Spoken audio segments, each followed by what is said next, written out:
shit.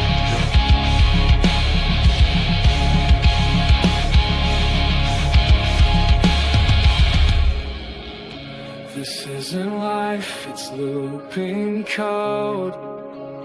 Hollow gods in download mode. I scream in static, breathe in rust, and all I built will turn to dust.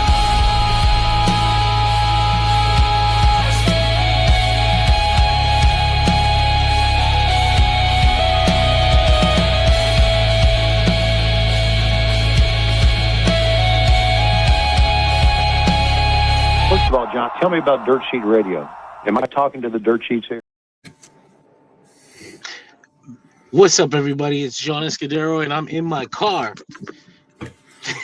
I am not sitting in front of my computer with my fancy equipment where I can record and hear the intro that gets me hyped so I can be in the mode to record this show. No, I stared at a frozen screen for 46 seconds in silence. I wondered if I did something wrong. Why have I done? Why am I being forsaken? But apparently, that's just the lack of mobile capability. I'm here. I'm here with Nick and I'm here with Greg. Forsaken was a good song. For you, I'm awake. Oh, That was also a good song. Because of you, I'm alive. Fucking Godsmack. Good lord. Godsmack, man. They did the WrestleMania 20 ending theme that nobody ever remembers. Down again. Yeah. No, that was Saliva. I'm thinking about something else. Yeah. Saliva also did a bunch of WrestleMania songs. Do for me. I resent the designation of bands of that time being butt rock. I resent it deeply. It's the only stuff that got me into music outside of hip hop and R&B. I was hearing these WWE theme songs. That's what did it for me. Yeah. Like, what is this? Yeah. What is this emotional white man saying? I like him. Why is this white man like giving me feelings? Because I was on to WWF earlier when they were still using in-house and cheap tracks. A lot of mine was because of ECW, and ECW was also using Godsmack in the late 90s and 2000s.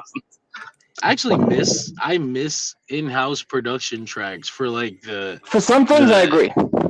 The later ones, like some of the late Attitude Era ones and some of the Ruthless Aggression ones, they used to use a lot in the video packages. I miss those. We got away from that. The end is here.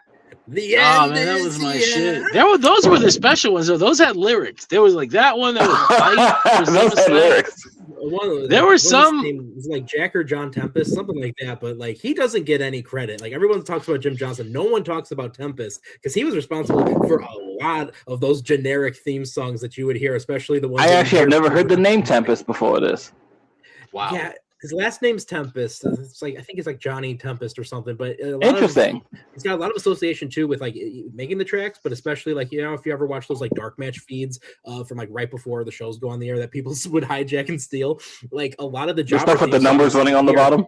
Yeah, and like the like color bars at the very start. A lot of what you'd hear, like a lot of the talents in developmental or the local guys come out to, it was Tempest tracks.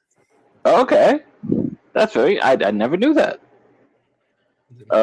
Yeah, some of those fucking in-house tracks were really worth it, and sometimes as a, I guess either a traditionalist or a nostalgia, I kind of just miss the actual in-house WrestleMania track. That used to be a staple. Yeah, like I'd rather do that than The Weeknd again. Oh, we lost John. Oh no, we lost our host. That's it. The show's ours. We've taken over. You want a war? Oh man, you're gonna get one. What else? The No Mercy in-house track they came up with around the 2000s was really good. Like they did that for Taker and Lesnar. Yes, I know exactly the one you're talking about. A lot of those like the reusable ones, those were always so good. You know what, even like in the early 90s, I'm thinking about the Royal Rumble theme song, especially for like 91, 92. They might have used it again for like 93, but like that one just like sticks in my head. I think the SummerSlam theme also kind of became the Royal Rumble theme, or they might have reused that for something else. Yeah. They only had like a handful of tracks. Jim Johnson, what were you up to at this time? You know what was good, but also kind of a late one? I don't think they ever used it again. The SummerSlam fight theme. Yes. Shun and Hunter. Yeah, 2002. Yes. Oh yeah, dude. What was it with like 2002 and 2003 having the greatest theme songs ever? They were really kicking it on music. Dude, early 2000s WWE impacted the majority of my taste in music. So many bands that I've never heard of. Just like, okay, on the list and on the list. I mean, we were joking about it, but like I think about like WrestleMania 20. You know, you had Godsmack, of course. You know, you had Drowning Pool. I mean, like, come on, like, yeah. That was peak like alt rock, just like popping it on, and then it's like, wow, I heard this on the MTV commercial earlier. Yeah, and like fucking Puddle of Mud and shit. Yeah. Oh, like the famous. I think Nothing Left to Lose, Puddle of Mud from the 04 Yeah, Nothing Left to Lose. Yes. Yeah. That was and every once in a while they will remind you that like Kid Rock's a thing. They say I'm cocky, and I say what? We here at Tertiary Radio do not support the music. I mean, you might if you're a listener out there, but you know that's your business. That's your thing. I don't really care. I will say that at one time in my life, Kid Rock music was, you know, occasionally a thing I would bop to. And I mean, honestly, there's a few songs that I still shamelessly enjoy. Of course. You know, there's a similar principle to when we enjoyed the 2004 Rumble. Hello. Welcome back. He's back. I'm back. The man. I am back. The man. What did I He's miss? Back in black. You missed a lot of talk about how great early 2000s WWE wrestling pay-per-view theme songs were. Puddle of Mud, baby. I'm just forgetting, like, No Way Out, 2003, Evanescence, Bring Me to Life. That was one of the demo, like, not the demo, but like, that was one of the previews because the song hasn't come out yet, so they were promoting it on that show. Like, Evanescence is like actively fighting to not put the rapper in it at that time. Exactly. That's horrible. Racist, even. It was the studio kept pushing into like, you need to put a rap thing on this. I was like, we don't wanna. Right. We don't like rap music. Where? There's only one the funniest thing is that the guy doing the rap. The funniest thing about it is that the guy they got to do the rap part is just the vocalist from 12 Stones. Another band they used in WWE a lot. Oh, nice. The Nexus 12 Stone songs are pretty good. Yes, the Nexus band, exactly.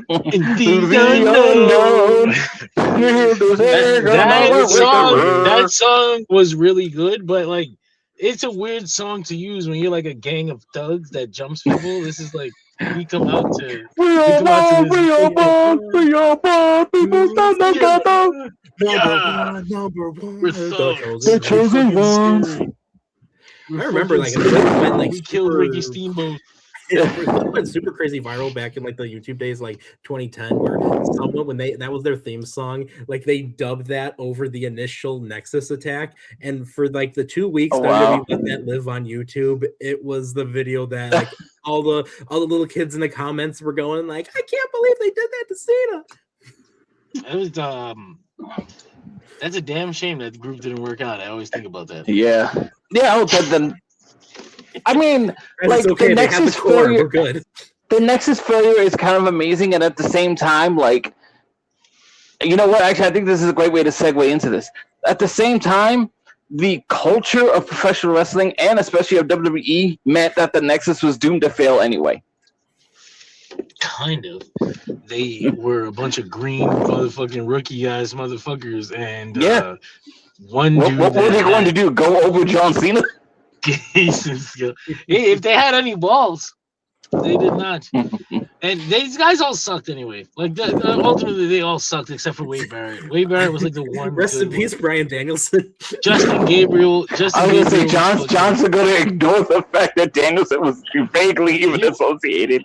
He wasn't there. I never saw it. The biggest star of the Nexus in the end ended up being Ryback. I love Ryback. He's fucking stupid. We got a lot of shit to talk about, but I don't know what it is because I'm on my fucking cell phone. Well, I was trying to use that to talk about, segueing into the way we treat youngsters in this industry. Oh man, that's right. Big Show was like, paying your dues is a bunch of bullshit, and I'm like, in a way, like I get what you're saying, but also. You probably don't get to say that. You got chosen and you got the world title in your first match. What dues did you pay? They made him pay dues 8 years in his career. He's got a whole different. It feels like all his due paying happened in WWE with the years of just L's. Remember they said they wanted to give him the world title and then it didn't fucking work. But they had sent him away. Yeah, they sent him away for a while before that. And he came back. Is that when he had to lose the weight? Yeah, and he came back and they had him beat Brock and they gave him the world title or they didn't did he win? No, he didn't win. Yes, he did. He did win. Yes. Yeah, he came back with Paul Heyman, chokeslam, flat back. No. They took Heyman. They took the title. Pants. They gave it to Angle. Heyman talked him into pants. He did have pants. 2002 Big Show was a sight. It's really interesting. He was slim as fuck. What was that even about? Like, what were they trying to accomplish? Like, we built this guy Brock Lesnar all year long, and then we had the Big Show come back skinny and beat him for the title. I mean, shit! I can't lie. If really you still believe the Giant, right? I love the Giant. That was my favorite iteration of his whole career. And I know I'm biased in the WCW guy, but listen, like, watch the Giant's run as champion compared to any of the Big Show's runs as world champion. And honestly, it's such a night and day difference. There are a few interesting things I took from that. Go ahead, John. I was just gonna say, for most of his career, a lot of his career, I was just not interested in seeing the Big Show wrestle. Like I just wasn't. His music would hit, and I would be like anti-excited. Like, oh fuck my life! Like I'm just thinking that was him in the studio. Yeah, I just hated seeing him. But that was like, all my Big Show stuff that I have emotional connection to is like 2003 onward.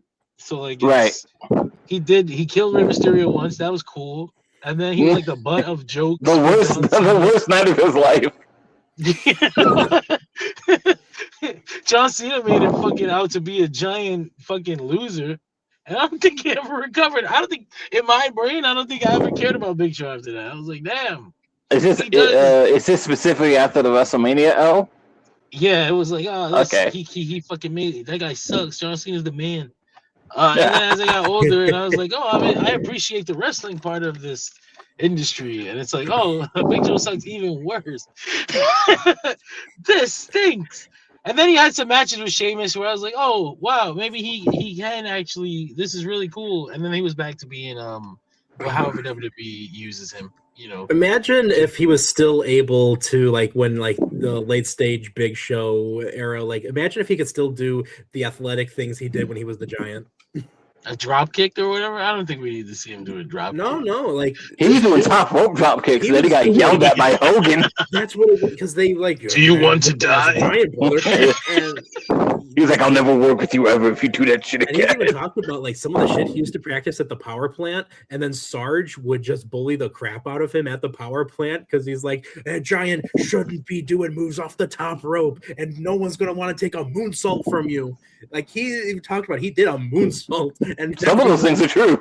and everyone was freaking terrified. And they're like, "We're never gonna take that move from you." Dude. I mean, he ended up having a really long career, and everybody's gonna know the Big Show for the rest of their life. So I guess that it worked. The giant Also, the vocalist who did that theme song that Nick thought was the Big Show is still working today, and you've heard him on Dynamite several times. I said the internet thought. You've heard him on Dynamite several times. Huh? Meanwhile, Jim Johnston can't get a job. Well, the vocalist does Tommaso Ciampa's theme. That's right. My shadow knows my story. Well, that's the tag team, yeah. Well, it's Ciampa. The big Ciampa, yeah. it's the Ciampa show tonight. The Sicilian zombie. Yeah, I thought it was interesting. Like I get the idea that paying your dues is just something that the old timers do to make the young people uncomfortable. In some places, I'm sure there's a hazing element to it, but that's not always the case. Absolutely. Yeah. Worse back then, much worse, I would say. Yeah, but I still think on a general level, paying your dues isn't the worst isn't the worst thing in the world. I thought we talked about it last week. I thought it was really interesting because I thought that like you named off a bunch of things about Paul White, Big Show's, the Giants' perspective as a guy who came in and basically got, I don't want to say the rocket strap, but they threw the belt on him immediately, and he was like main event guy right out the gate. That's about as strapped as you can get. Sure. But like at the same time, I'm also thinking when it comes to those stories, it's like, so he's coming at the paying your dues thing from a way different angle, because he's almost coming at it from guys who not only knew he was a rookie but resented him for his spot. Yeah. You know? Yeah. So like he's definitely getting shit from everybody. Like listen, this is one of those stories about how like Perfect Human Good Guy Sting, when they were fucking with him by like, hey, you gotta carry the belt around the fucking airport, Giant. You gotta let everyone know you're a big star and the world champion. And then Sting pulls the Giant aside and be like, put that fucking thing away. You look like a big dick. Put your damn belt away. I guarantee you look like an asshole. There's a certain group of guys that like I guarantee were like the Stings and the Bobby Eatons and the Diamond Dallas Pages and all of the ones that were like, the nice guys that we all love today, that I'm sure were the ones that were his guiding light during the hazing of the era. Oh, for sure. It was just like occasionally somebody in their ear was just like, they're fucking with you. You know that, right? Like the worst thing that happened, I think, during the later years of that stuff, I think, is that I don't know that there was anybody like that for Goldberg, or that there were so many that he couldn't tell the difference between them all. Hey, I love you, big guy. Don't you forget it. Don't you forget it. I mean, because I'm pretty sure there were a bunch of guys in Goldberg's here telling him bad shit and stupid shit, and then like somebody's trying to be like, don't fucking listen to Hall. Well, remember, like one of the biggest people that was in Goldberg's ear, especially when he was picking up steam, was Hogan, and of course, it turns Goldberg away from like some of his, friends he did have like coming up, like some of his power plant friends, and even like Jericho and them, and that's what can't be hanging out with those jabronis, brother. And that's what causes the whole Jericho, rivalry in real life. Yeah. Also, there's so many stupid stories about, especially back when, about like how like the top guys can't be seen with the undercard guys. Like you're hanging out with the jabronis, brother. Like she looks bad. You're a star now. Roman Reigns kind of talked about that recently. Where he was like, I don't have friends in the locker room because I need to be a leader. I need to guide the company. I can't be one of the boys. Yeah. I was like, if that's true, I just don't think people like you. That might be something. Maybe you're just a dick. I don't have friends. I don't think people like you. Then you should work on that. I mean, you guys One of my ever favorite see- stories. I'm sorry. One of my favorite stories before you leave that is that the idea that that I don't know if it's true, but it's a great story to me. But the idea that Sam Houston, that Dusty Rhodes found out that Sam Houston was dating Baby Doll. Yes. And then Sam Houston mysteriously disappeared from the territory. No, because remember he found out they got married, and Yes. and then Sam Houston got kicked out and sent to only be in Georgia. Same with her. And remember, she was managing Warlord at the time, so then Warlord's getting heat from this as well. Yeah. People are sick. What I was going to say too is like, you Like guys Baby Doll was basically adjacent to the Four Horsemen at some point, but marrying Sam Houston got her kicked out the company. that crossed the line, and it impacted someone else. Like Warlord's not even a part of their relationship, and he's getting canceled. Did Dusty want to fuck Baby Doll? Is the question. Hey, what was in the envelope? Am I right? Oh no! Stop it! Another one. You want to be with a jobber and not the champion. You can't be hanging out with the jabronis, baby. You gotta be. Look at me. Look at this cashmere sweater. You gotta fuck a champion. You gotta fuck a champion. Another thing. But no, you guys remember? You guys watched that thing where it was Mason Mansoor on Maven's channel, and they were kind of talking about the backstage environment in WWE and how like the vast majority of the people that are considered either locker room leaders or just the upper echelon of the card, the majority of them just have their own like buses now and just hang out there. And the locker room nowadays is just like vastly different. It's locker room wise, like the only veterans that are really back there are like R-Truth and Randy Orton, and that's about it. Everyone else has a bus. That fucking sounds like. And Randy Orton does have a bus. He just doesn't hang out in it. Yeah, he's just old school enough to want to hang out with the boys. You wanna go shit in a bag? I mean, for old times. I'm sorry. I got kids now. I'm a better man. R-Truth. No, we're good now, right? You're good. You don't do you do that? Cody Rhodes is like, I won't have it. Randy Orton needs to be a bad person. That's the man I knew. Want to go out? Randy? No, you're 40. Cody walks up and like, this is the type of hazing that my father saw. I need to see it too. Hey, ask your father about Baby Doll real fast. I just want to know. You're going to bring out the Ouija board. Dad, what did you do? You guys see Baby Doll on that recent Dark Side of the Ring? Oh, is it the Missy Hyatt one? It was the Missy Hyatt episode. I have not. It was a. I'm not gonna lie. I actually haven't. Yeah, I actually haven't seen anything since the first episode. I haven't even seen the full Joe and Necro one yet. What the fuck? That's the one we're watching. What are you waiting for? And you know what? The one clip that came out kind of ruined the magic for me. What Joe says he's just going over there to fuck?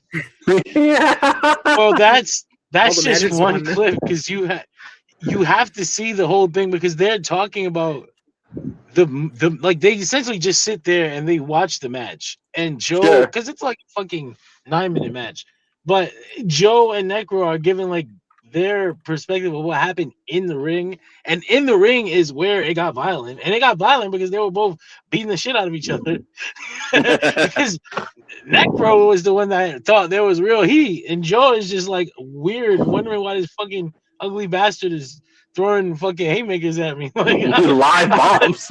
Don't you know who I am? I'll give them right back to you, brother. And they have this fucking match. It's great. I fought Loki. Who the fuck are you? Loki's back in Is he? the headlines. Who's he facing? He's facing someone at Produce on the next Produce show. You know what? I think I did hear about this. I'll work on it right now, dog. I got you. He's going to the I'm in my Produce aisle. car. The Produce aisle, yeah. You mean Quick Kick from XWF, right? Oh gosh, he's facing someone that he faced in All Japan maybe 30 years ago. Was it? Wait, it might not have been All Japan. It might have been. It might not have been AJPW. It might be JAPW, which is a very different place. A very different place. Those are not the same Sounds thing, no. racist, I guess. Jersey All Pro Wrestling is not All Japan Pro Wrestling. Not in the least. I can't wait for the Loki episode of Dark Side of the Ring. Oh, you were thinking of what I think is a very old man from All Japan Pro Wrestling, Carl Yes. Greco-Malenko. Yes, Loki is facing Carl Greco-Malenko at Produce, and Carl Greco is going in there with a win. Who did he fucking beat? He beat somebody at the last Produce event. Oh my God! For those of you who may not be aware, Carl Malenko, trained by Boris Malenko and his sons Joe and Dean Malenko. One of those names you might recognize. And their fucking daughter. And not their daughter. That's really weird. Oh my Dean goodness. Malenko's daughter. Sure. We will adopt you. Dean Malenko's daughter. What did they call her? They took away her name. They called her Kenzie. She's Kenzie, a local Ohio girl. Yes. She went from Debbie Malenko. Yeah. Was that who she was? Debbie Malenko to Lacey Simon to Kenzie. Marie Malenko. Okay, Marie Malenko. I think there was a Debbie Malenko. There was, but it's Okay. not her. Yes. She was in. What was she in? Noah for a little bit. She was in Japan. Yes, she Noah. was in Japan for a little bit. She did a tour over there, and At least I think she they was. snatched her up immediately. Does her fucking father still work for AEW? Yes. That's why she got that job so fast. That's called spite, and it runs the world. Daddy, this is a big opportunity. Yeah.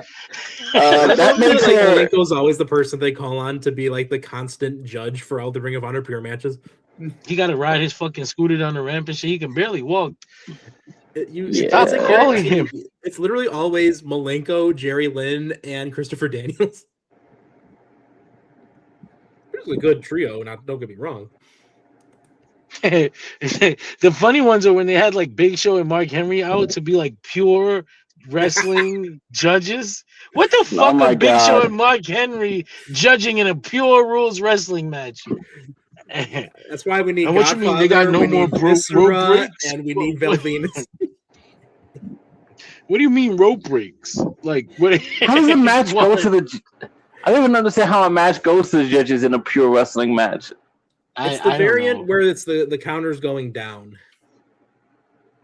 Oh, that happened, didn't it? I forgot that was a thing. When it's championship, the counter I think is just like it'll go on. I haven't seen a Ring of Honor show in so fucking long. You're gonna watch one tomorrow or Friday. Get ready for Friday. Friday, buddy. Death before dishonor. I haven't even. Speaking of death, I forgot that was happening. Nigel McGuinness is off of the card. He will not be facing Lee Moriarty. That's for the best. Championship. Yeah. They had a big stip attached to it too. It was like if Nigel loses, he will never wrestle a Ring of Honor again. And then they decided to do this injury angle in the tournament, and he might never wrestle again. Ring of Honor fucking actually didn't happen. Never mind. Woo! Ring of Honor, who? So they're doing a thing with Nigel in the Continental Challenge Cup where he was, quote, injured in a match with Katsuyori Shibata. But it was a story injury because in the match, what happens is Shibata tries to do a PK and Nigel blocks it with his shin. And he gets the win, but he injured his leg. So now he's in this match with Hichiseto tonight on Dynamite, where Hichiseto just beats the shit out of him for like 10 straight minutes. He beats the shit out of Nigel for like 10 straight minutes, and then Nigel flukes a win when I think he kicks the legs out from under Hichiseto and puts him in a fucking choke and chokes him to sleep. So that I was like, you know what? I know Hichiseto lost, but that was the most effort they've made to protect him in a while. So I think I'm just gonna take this as a win. Fucking those poor two Lucha, the only two Lucha pages I know is just like fucking Hichiseto coming in here to lose to somebody else. And now he's doing it with the fucking belt around his waist. I love the fact too that like Hechicero is getting all of these like losses in there, but it's like, or no, everyone's just getting so mad at him for, you know, oh, he's being mean to Nigel. Oh, the way he, you know, beat Brian Cage. It's like he's literally doing his job. He's supposed to be doing that. He's taking advantage of something he legally can. I thought that was funny as fuck. Nigel, I think Hechicero went to kick his leg, and Nigel was like, I will rip your mask off. And he legit went to go rip his mask off immediately. It was great. I was like, this is fucking great. Nigel and Hechicero was a great match. We'll probably talk more about that in a little while on Dynamite. There was another Hechicero related news update that came out right before we went live. Ooh. Eddie Kingston is going to Arena Mexico to challenge Hechicero for the World Heavyweight Championship. Hey. This is such a unique angle we have of this situation. You don't have to worry about that. You can hear me. Yeah, Eddie Kingston's gonna challenge Hechicero. That'll be it. Eddie Kingston and Lucha will be a very interesting experience. Can you check if this is his first time in Arena Mexico? I will check. He's Puerto Rican, right? Or Puerto Rican and Irish or something like that? Yes. As I understand Puerto Rico, okay, I didn't know about the Irish part. Oh, because my Mama Laraco, shout out to her. Oh yeah, she always looks up all of everyone's nationalities just out of interest. Really? And, yeah, Interesting. Puerto Rican, Irish. Yeah, I know. There was something That Irish explains about the it. temper. Yeah. Exactly. Well, you know, maybe it's hardly hard to have both of those. He would be the perfect drinker. But yeah, that's gonna be great. I forgot what date that is. I'm pretty sure that's on the date on the weekend where WWE is going to Mexico too. I imagine CMLL is going to be stacking their card with some American wrestlers in an attempt to siphon some of the crowd that's there to see stars and not just a regular CMLL show. It's going to be interesting. I know they got some other stuff coming on the card that's going to be really, really cool. Some more crossover stuff. So definitely. I don't see any history of Eddie Kingston in Arena Mexico. I'm just saying, His like one debut? match in Mexico in his whole career. Oh shit! Yeah. What, like in an indie or what?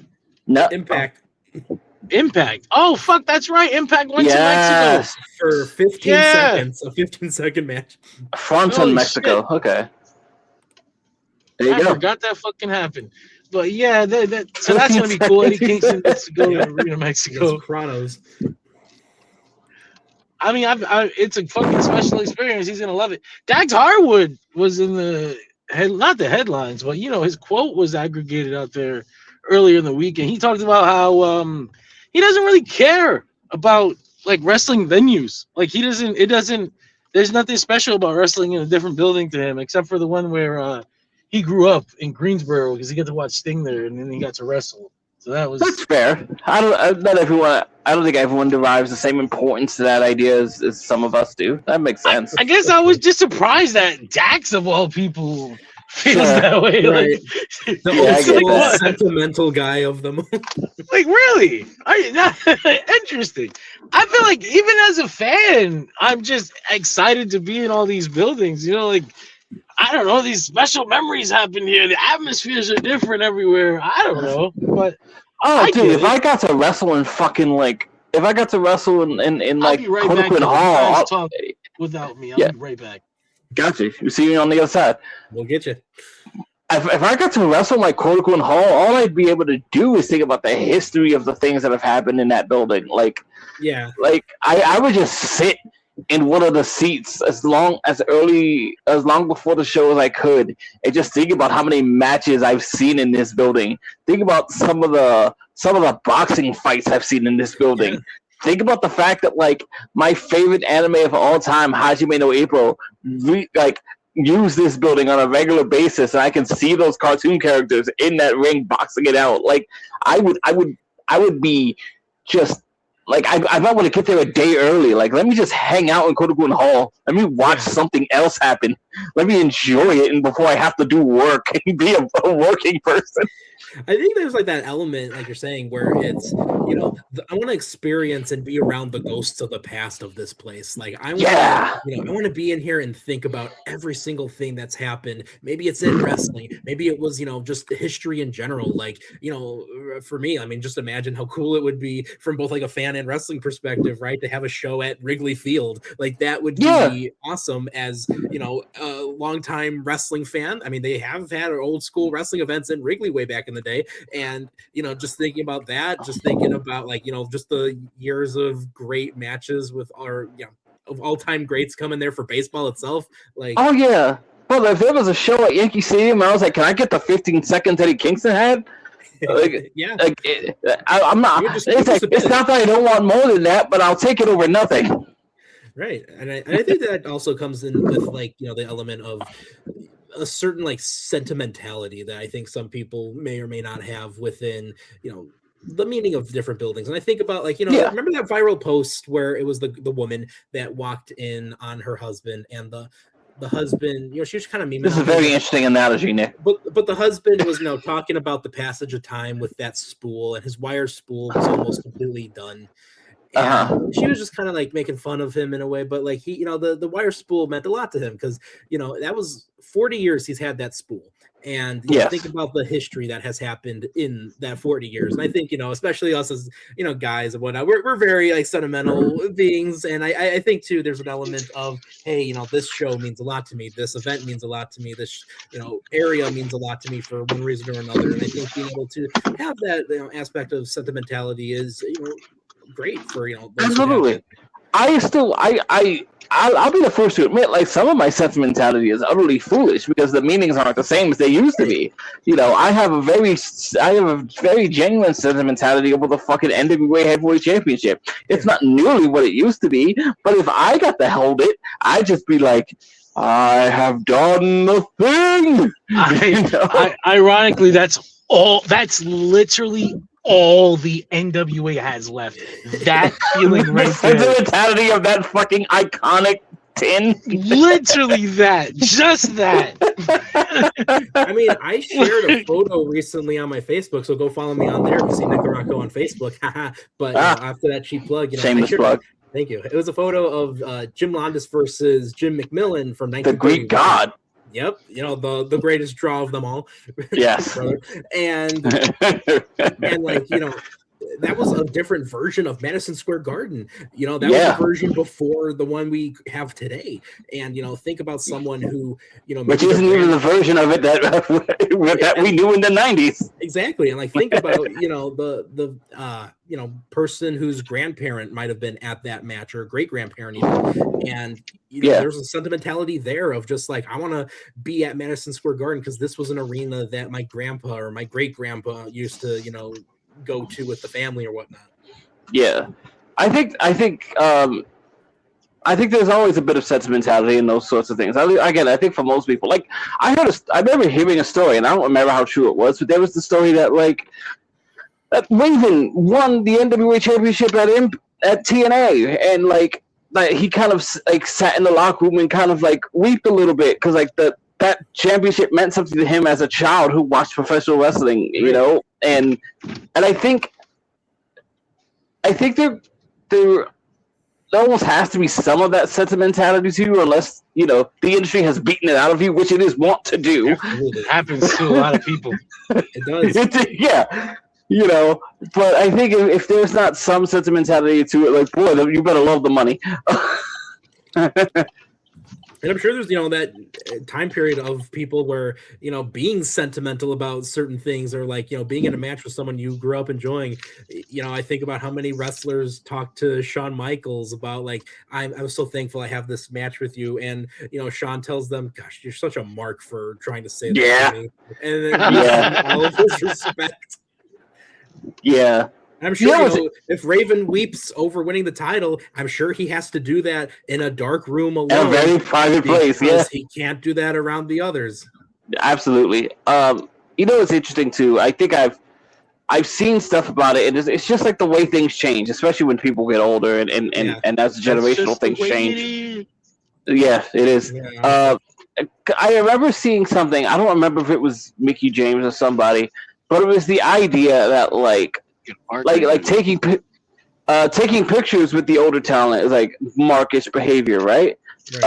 No, I think it was X-Pac that said this, but like it was a discussion about the idea that taking pictures with the vet, so any of those guys you meet on the road is childish or markish behavior, right? Yeah. And I think it was X-Pac or maybe other people, toppled onto the idea is that like now all those people realize how many of their friends and how many of their compatriots are gone, and they don't have the photos they had the opportunity to take. Exactly, because that's the big element. Because they think about it from the perspective of it's me and this person being a mark, when in reality, like you said, you're missing out on the opportunity. Like, this is me and my good friend who's no longer with us. Yeah, and the truth is, because I stopped being a big picture taking guy for a while. I just, it wasn't something I thought about. Right. The truth is, as you get older, like the memories fucking fade. And sometimes those pictures are the only thing you have to kind of remind you of a thing. Right. Like when your memory fades, you'll see a photo and you're like, it all comes back. And if not for that photo, it would be gone forever. Absolutely. There is an importance to those things to some degree. I'm not the kind of guy who will advocate for like take a fucking picture of every single thing you ever do and throw it on Instagram. But there are some things you should document. Of course. Document your time with the people you love, because you never know when, the next day they might not be there and you might not have that same group with you. Like I said, pro wrestling would like to beat a lot of that stuff out of you. And to some degree, I understand some of the concepts. There's a line that says the only thing in the industry that's real is the money, and like to some degree that's true. Right. But if you want keeping some memory of the times you have there, then like I don't know, man, maybe it's not worth getting dropped on your head. Especially getting dropped in your head, because you're not going to remember half that shit anyway. So no, you're not. Yeah. Really gonna be good. Hey Siri, play Everywhere at the End of Time. No. Oh my God. What else do we want to talk about today? Do you want to talk about certain people and their beliefs keeping them away from employment opportunities, Joe? Oh my God, give me 1 second. I have not to being able over. to get the pictures with your friends anymore because of your beliefs, quote unquote. Oh my God, I gotta transfer over to the computer. I'll be right back. We'll hold that also because John's very excited about that conversation. Oh man, that's great. All that to say, if you are listening or watching this, make sure you are getting any pictures with all of your important friends and family in your life. Absolutely. Take all the pictures. Take the big ones, the little ones. Take the pictures, and, occasionally take a picture of a nice lake when you pass by it. Sometimes that's nice, too. Yeah, appreciate the beauty in life. Once you're done listening to this, of course, spend time with us. Focus on our faces. Absolutely. Oh, man. Nick, I was scrolling across this page that does like it kind of does like live streams of like old wrestling. Yes. I popped in and I saw something that I've never seen before, and now I wish I never saw, which is a promo of Barry Windham as the Stalker.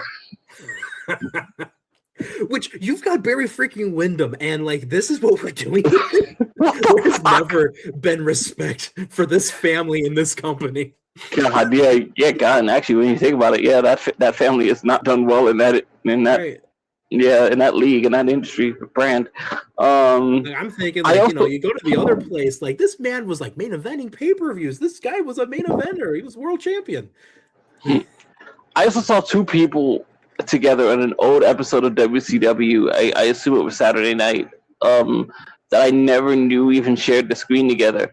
It's a pretty safe bet to think it's a Saturday Night episode or worldwide. Yeah. Well, like the really early Saturday nights when Saturday Night was the main show. in like 92 and 93. Yeah. Which was Jim the Anvil Neidhart and the Junkyard Dog.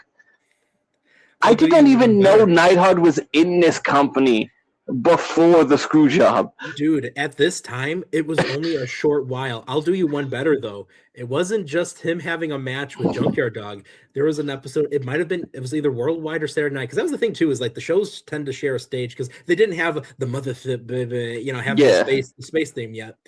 And one of the episodes I'll never forget was Jim the Anvil Neidhart versus Mustafa Saeed. In a WCW ring. Y'all, after this show, if you are not aware or you're saying what that happened, please. First off, I find it hard to believe that Mustafa could even work. Let me tell you, do not expect anything fantastic in this match. I think later in the show, there's something where it was Dirty Dick Slater and Junkyard Dog. And I think that goes to like a double count out. So I believe it. After I like definitely 10 believe it. minutes of them just like whopping on each other. You know what stuff I have wanted to watch? Speaking of like if Mustafa could work or not, I've seen so many of the promos, but like I think one of these days I have to sit down and like actually watch the Gangsters in Smoky Mountain. Yes, I highly recommend their work in Smoky Mountain. So I kind of like did a deep dive myself because I was thinking the same thing because I was like, I'm not aware of this. And, especially it was Dark Side of the Ring when I was watching like, New Jack's working his promos and there especially. And I was like, oh, this is good stuff. This like there's moments that are even better than ECW. I want you to piss off some white people. I can do that, Mr. Cornette. I can do that perfectly. Hello, everyone. If you weren't aware, I'm back. Thank you. I do that. Welcome back. Yeah. I feel like your mic could be a little better. It should be, but it isn't. And that's because of I think it's something to do with the connection. I don't know why. Oh, I see. I have no idea. This is an expensive microphone, and it sounds great to me. Like I hear it, but then it sounds muffled on StreamYard. Okay. I can still hear you enough to where I don't think it's going to be an issue. But well, it's an issue to me. It costs too fucking much to be having issues. But yeah, no. I guess I guess if you can hear me though, yep. I'm here. So yeah, we were talking about fucking Road Dogg. John's trying to find just the right light. The DOGG and Cake. No, it's me. It's me. The fucking idiot. This guy's funny. I think you didn't know. He's talking about. It's like the Tim Allen of pro wrestling. They fired me because I'm conservative. I think they actually did get him for that. I'll give it to Tim Allen. Okay. Anyway, fucking Road Dogg was on Twitter talking about the guns and how they're above the tag team championships. Yeah, above the tag title. And Dave Meltzer responded like, "What does that even mean? Like, what are you trying to say? What are you implying? What the fuck? Like, how can you be above the tag titles? You would just be champions if you were." Yeah. Like, are they not above, Edge and Christian? Like they're not above the Bucks. So I don't. Nobody was sure what exactly he was talking about. He's like, "Hey, it's my opinion." They always refer to that. It's just my opinion. It's a stupid one, and you should be allowed. They should be allowed to tell you when it's fucking stupid. Go ahead. Yeah, no, just to continue what they were saying. Basically, Meltzer says, saying the tag titles are beneath Austin and Colton Gunn shows a lack of understanding of the AEW tag titles. They weren't beneath Omega and Page. They weren't beneath Christian and Edge or FTR or the Young Bucks. Or Sting. Saying the tag titles are beneath anyone is a Fed brain issue. Right? Mm-hmm. Will Ospreay has the trios titles in New Japan. Mystical has a tag title in AEW. He says, "Don't even get me started on history like the Funks or the Stevens and Patterson." Like, The Golden Grams. Dave just didn't like the idea that tag belts don't matter. These guys are so big, tag belts don't matter. He's like, that's that WWE shit. And he's right. Yeah. That is Been what brainwashed, BG That's James. what you learn from Vince. These tag belts, they don't mean shit. We never used them that way. It's the Which, main by the event. way, you are a member of the Armstrong family. The Armstrongs have been tag champs in so many territories. What are you talking about? Your brothers, your dad. No, man. They're just tag So, champions. I think I don't agree with him, but I think I almost understand what he's articulating, what he's trying to articulate, but is not articulating very well, because I do understand the concept in the sense that there are some acts that are so over that they don't need a belt because they will always be incredibly popular. I don't think. But I don't think he expresses that idea very well at all. I don't even think the Guns are close to that, and I really like the Guns. That part I agree with you. I actually like. I think Road Dogg believes that there's a potential for that, or believes that act can be that. But I wonder why. The inherent bias is very real. This feels biased. You know, the fact that they are my best friend's sons Who's probably their has dad? nothing to do with it at all. Road, did you have a tag team title with their dad at some point? But we were Yeah, absolutely. But at all the same, even though they got the belts like so many times and they lost the belts so many times, like that's also the idea he's coming from. Like the idea that the New Age Outlaws were a massive act that didn't need the belts because they were a massive act. They were pretty big. Yes, they were. I agree with you in the sense that I don't think the Guns are there yet, but I've said it on this channel. I came to like the Guns. I thought they were a really green act that eventually picked it up. And at one point, I think, were they involved? No, that wasn't them. That was the other Gun guys. Because that was John. What was that incredible tag match on Collision? The Bang Bang Gang versus FTR, 59 minutes or whatever. Was that Right. Was that the Gun Club, or was that Jay White and? That was Jay That White was, and that was Jay White and Juice. Okay. So I'm thinking of the right. I'm thinking of the right group in the wrong tag team. yeah. Ironically, all the big tag team moments in the Bang Bang Gang belong to Jay White. Juice Robinson. Because the other two keep getting hurt, right? They're so big that they don't do. need the tag team. That's the real issue. Ultimately, with the Guns, they like one got hurt and then they came back and they were ready, and then the other one got hurt, and then it's like, okay, well, this is the closest they've been to full strength in like 2 years, isn't it? Yeah. So now, unfortunately, with the way AEW works, they will have to wait to get cycled in to a tag thing. Right. But, and as we noted last week, like Jay White's not the Jay White we remember.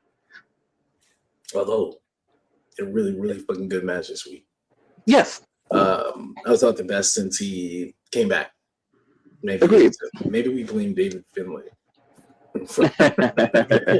Man, I'm okay. As you know, John, I'm very okay with that. I'm open to giving him a chance because he's like being rebuilt or whatever. But, sure. As far as Road Dogg, he comes out after this tag team debate, and he says, oh, my bad, Dave, I forgot wrestling only your opinion matters or whatever. And people are like, man, shut up. Like, that's not your That's such a like that's such a I lost the argument comment.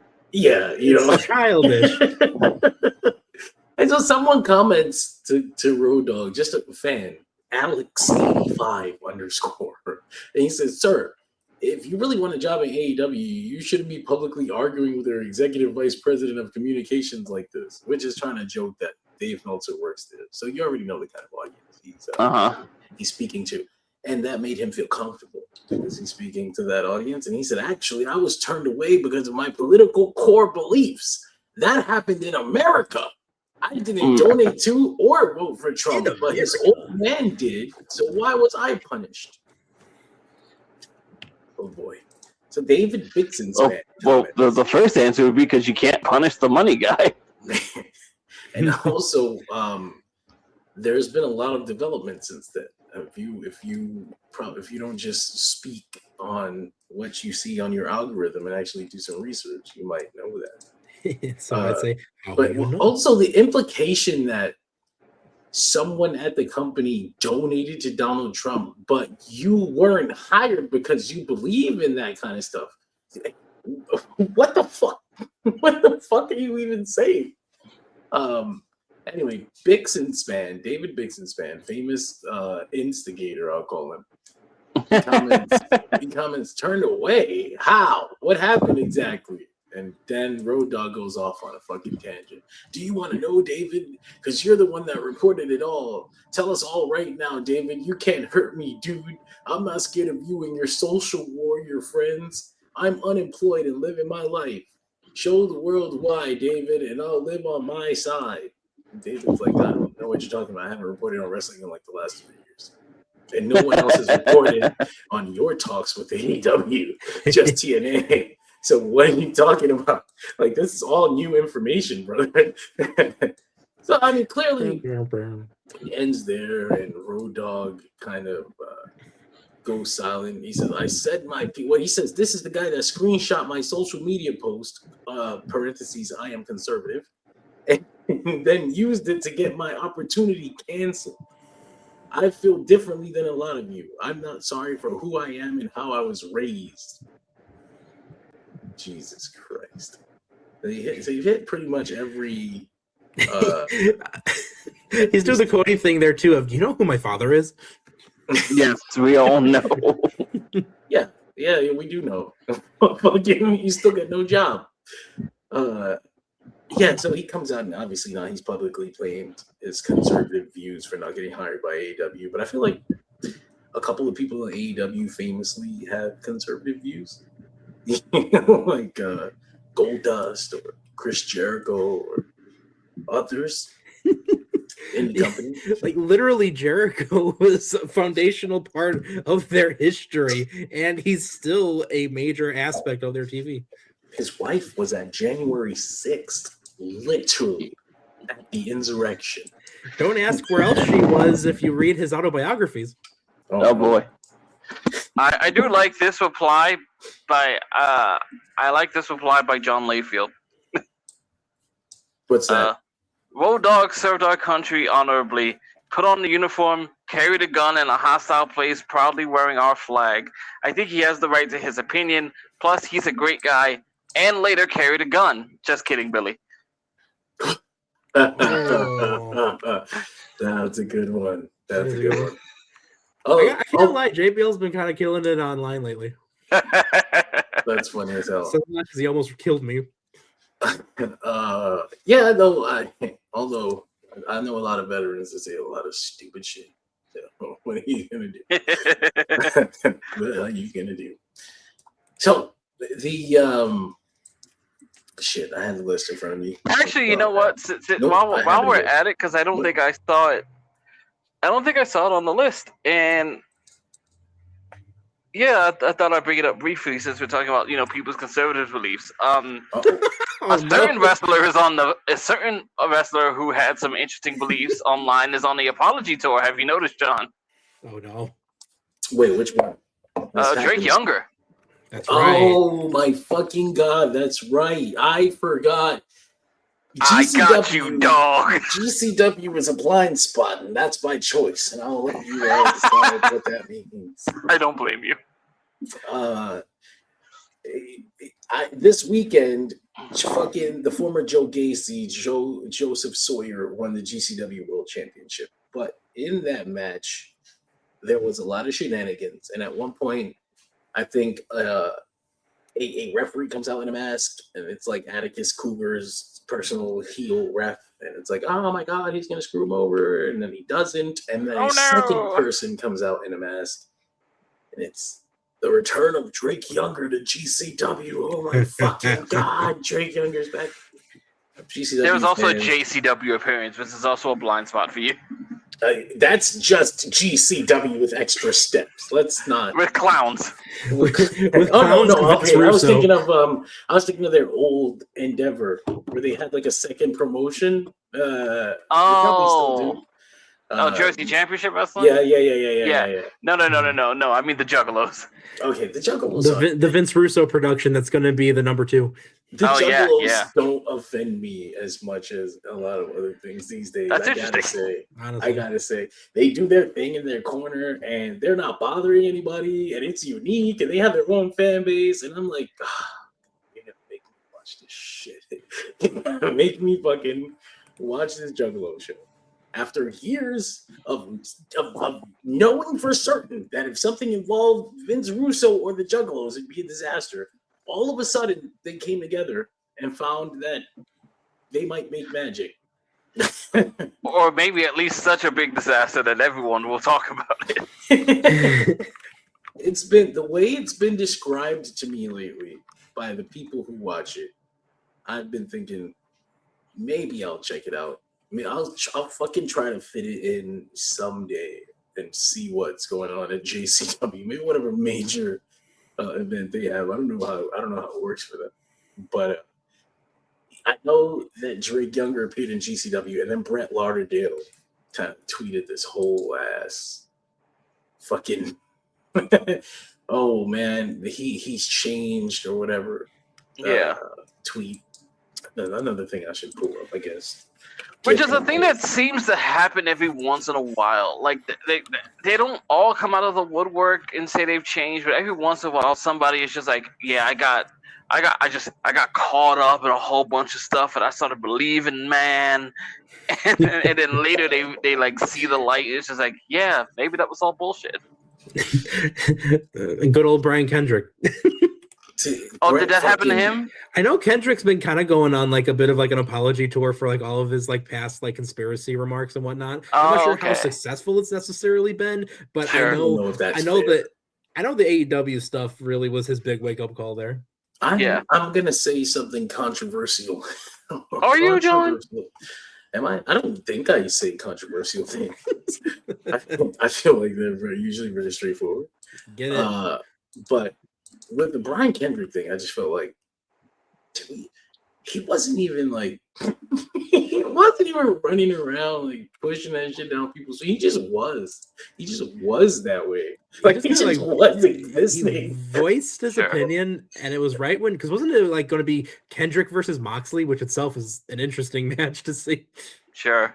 He was just got weird beliefs, and we used to just let people like that exist in a corner. Like, I don't believe the Holocaust is real. Like, okay, well, I don't agree with you at all. Yeah, that's a horrible thing to say.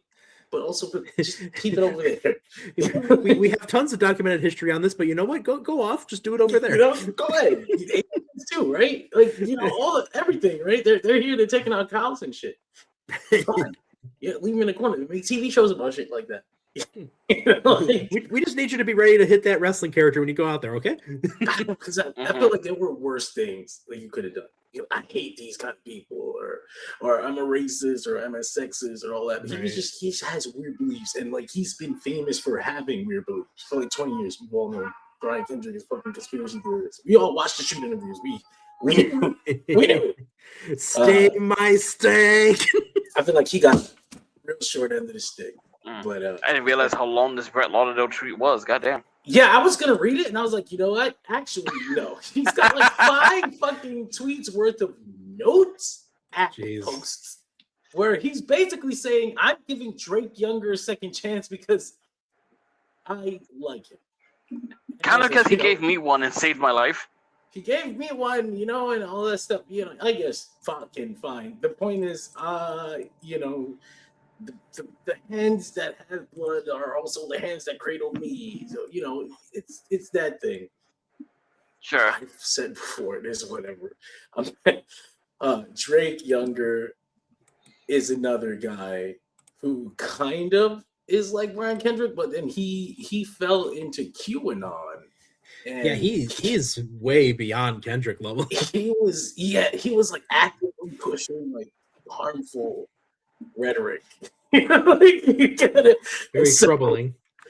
And so maybe he changed, maybe he didn't. I don't know, but I guess as long as he stays quiet, it's pro wrestling, right? Sure. That's how that's gonna work. I will repeat this part of it, just being that Lauderdale tweets that Drake was using proceeds from his pay from this weekend's appearances.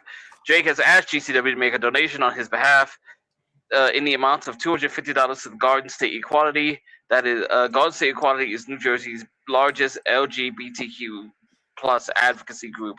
Hopefully, this is the first of many actions on the path to proving change. Yeah, that doesn't mean anything to me. Like that. I mean, shit. Whoa, I gave money to LGBTQ. No, did you? So, yeah, my fucking guess. It sounds like you made the company put the money in there too. It sounds like the company made you actually. They just it sounds like this was their money. I didn't hit you with we're going to tell them it was $250 for you to pay, but guess what? We're giving you a $250 raise today. Shit like that. So, you know what? I don't care, man. Unfortunately, I'm not saying I agree with homophobia or fucking anti-Semitism or any of that shit. I don't. But also, this is fucking GCW. They have their own diverse core of wrestlers and audience, and if they decide that they don't want anything to do with that, then Brett Lauderdale should make a move based on that. And if they decide that they don't care, then he should make a move based on that too. That's just the way.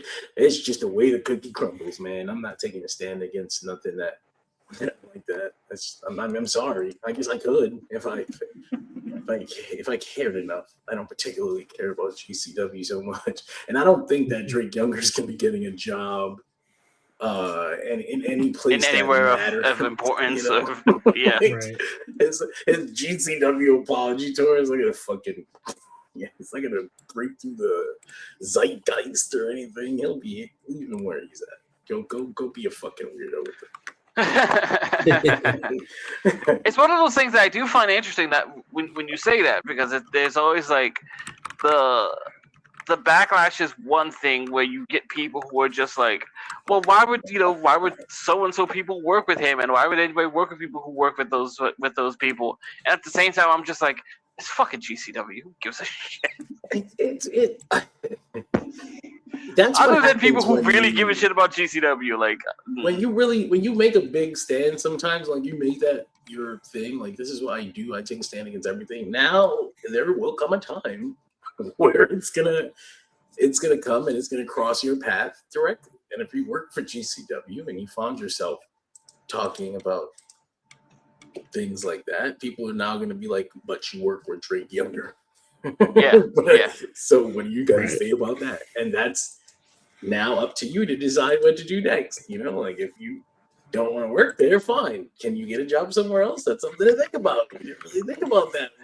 The lesson is don't take big public stances. That's a lesson. Just kind of stay back a little bit.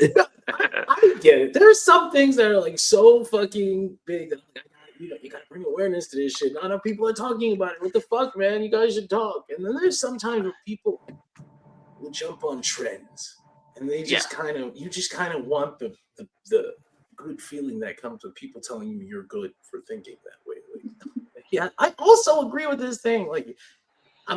Sure, man, that's cool. I mean, we kind of had a handle already, but that's cool. And that's kind of what happened to Hangman.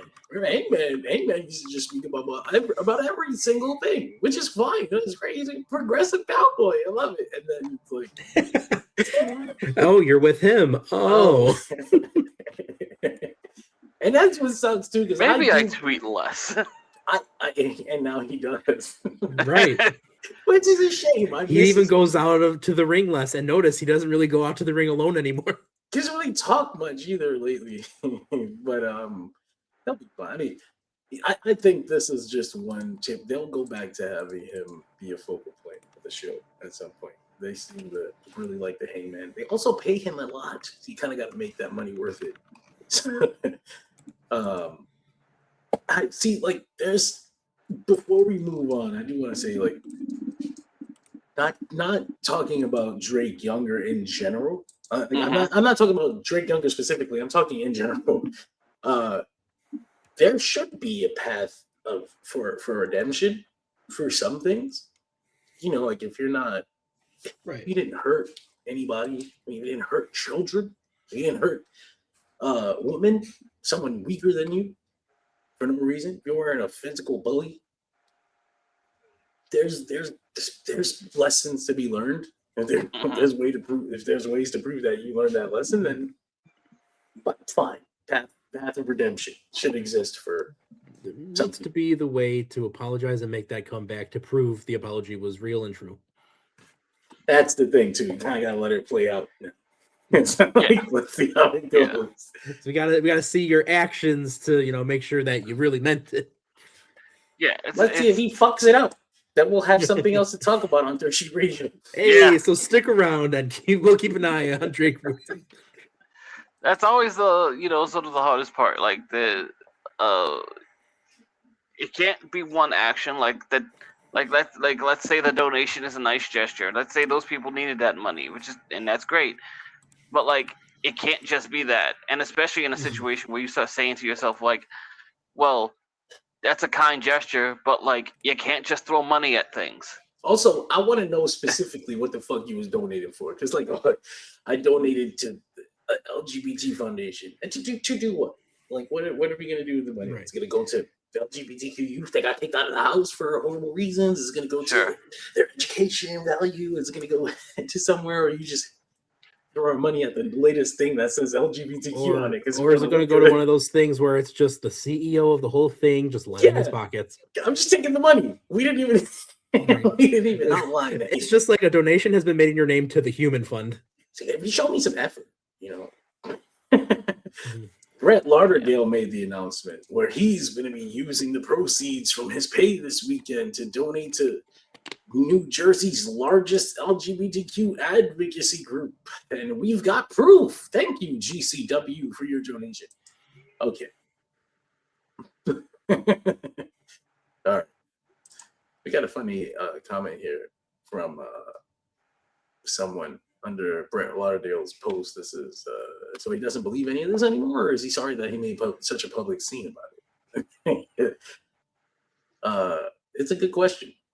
Yeah, and he makes the point too that like he does not have a social media at this point apparently, so he cannot answer for any of these things himself. Yeah, convenient. He can't actually respond to anyone right now. Also, all the heat doesn't exist to him. Awesome. Cool. That's what you're saying. And someone did also try to make a point, which like I guess out of respect to a certain idea and a certain thing that people may find important is that addicts are very susceptible to ideas that indoctrinate them and make them feel seen and accepted.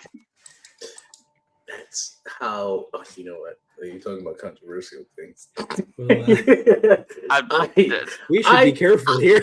I'm just gonna say there's a reason why a lot of people come out of rehab and go straight into religion. Yeah, absolutely.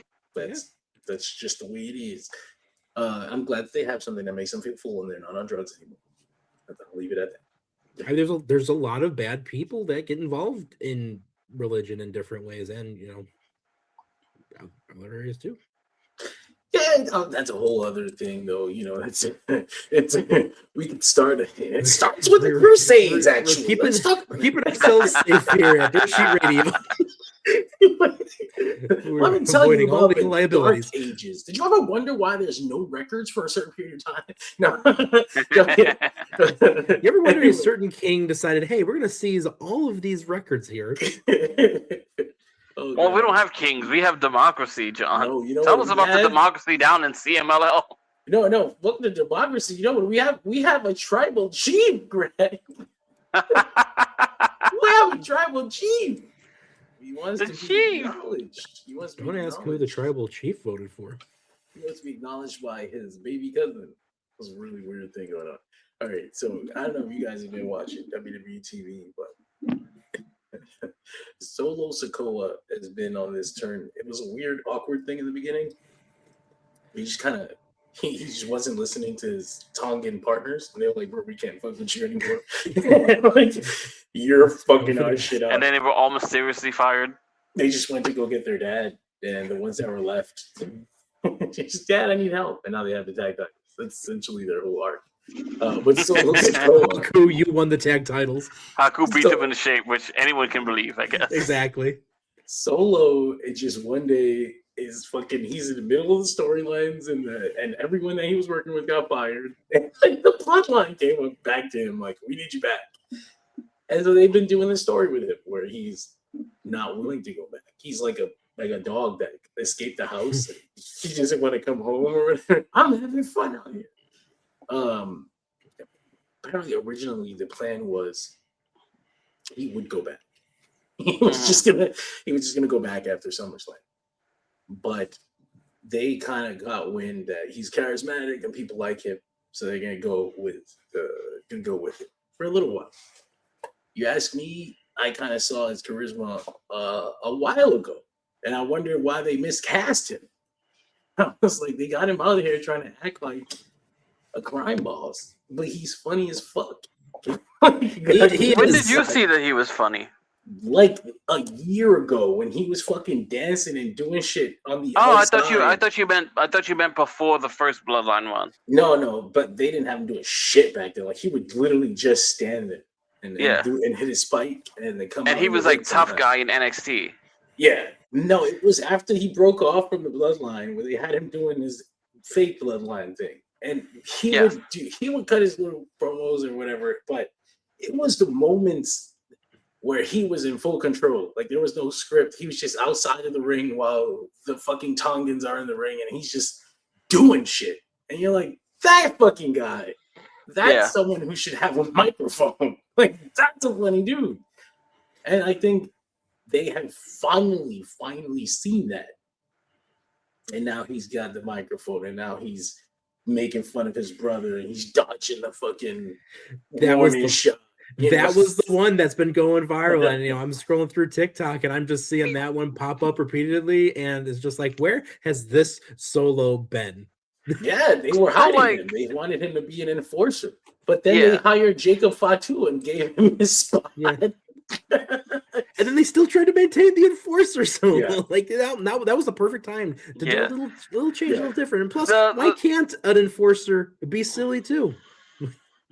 The Jacob Fatu and Solo Sikoa thing is like, it really reminds me a lot of that Cat Williams joke where it's like, a Chrysler 300 looks exactly like a Phantom until a Phantom shows up.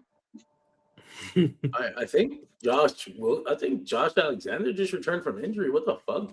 Oh, where? At this time of night? Yeah, Maple Leaf Pro. Radio. Oh shit! Because I guess he has the title. He is the Maple Leaf Pro Wrestling champion. Okay. And there is an interim champion. It's Stu Grayson. Lance Storm won't stand for this. He just returned and faced down Stu Grayson. So I guess Josh Alexander returned from injury on my Maple Leaf. Maple Leaf is probably going to get a shot in my rotation before anyone else. It could have been MLW. What? You're not going to watch a King Murdoch on Heavyweight Power?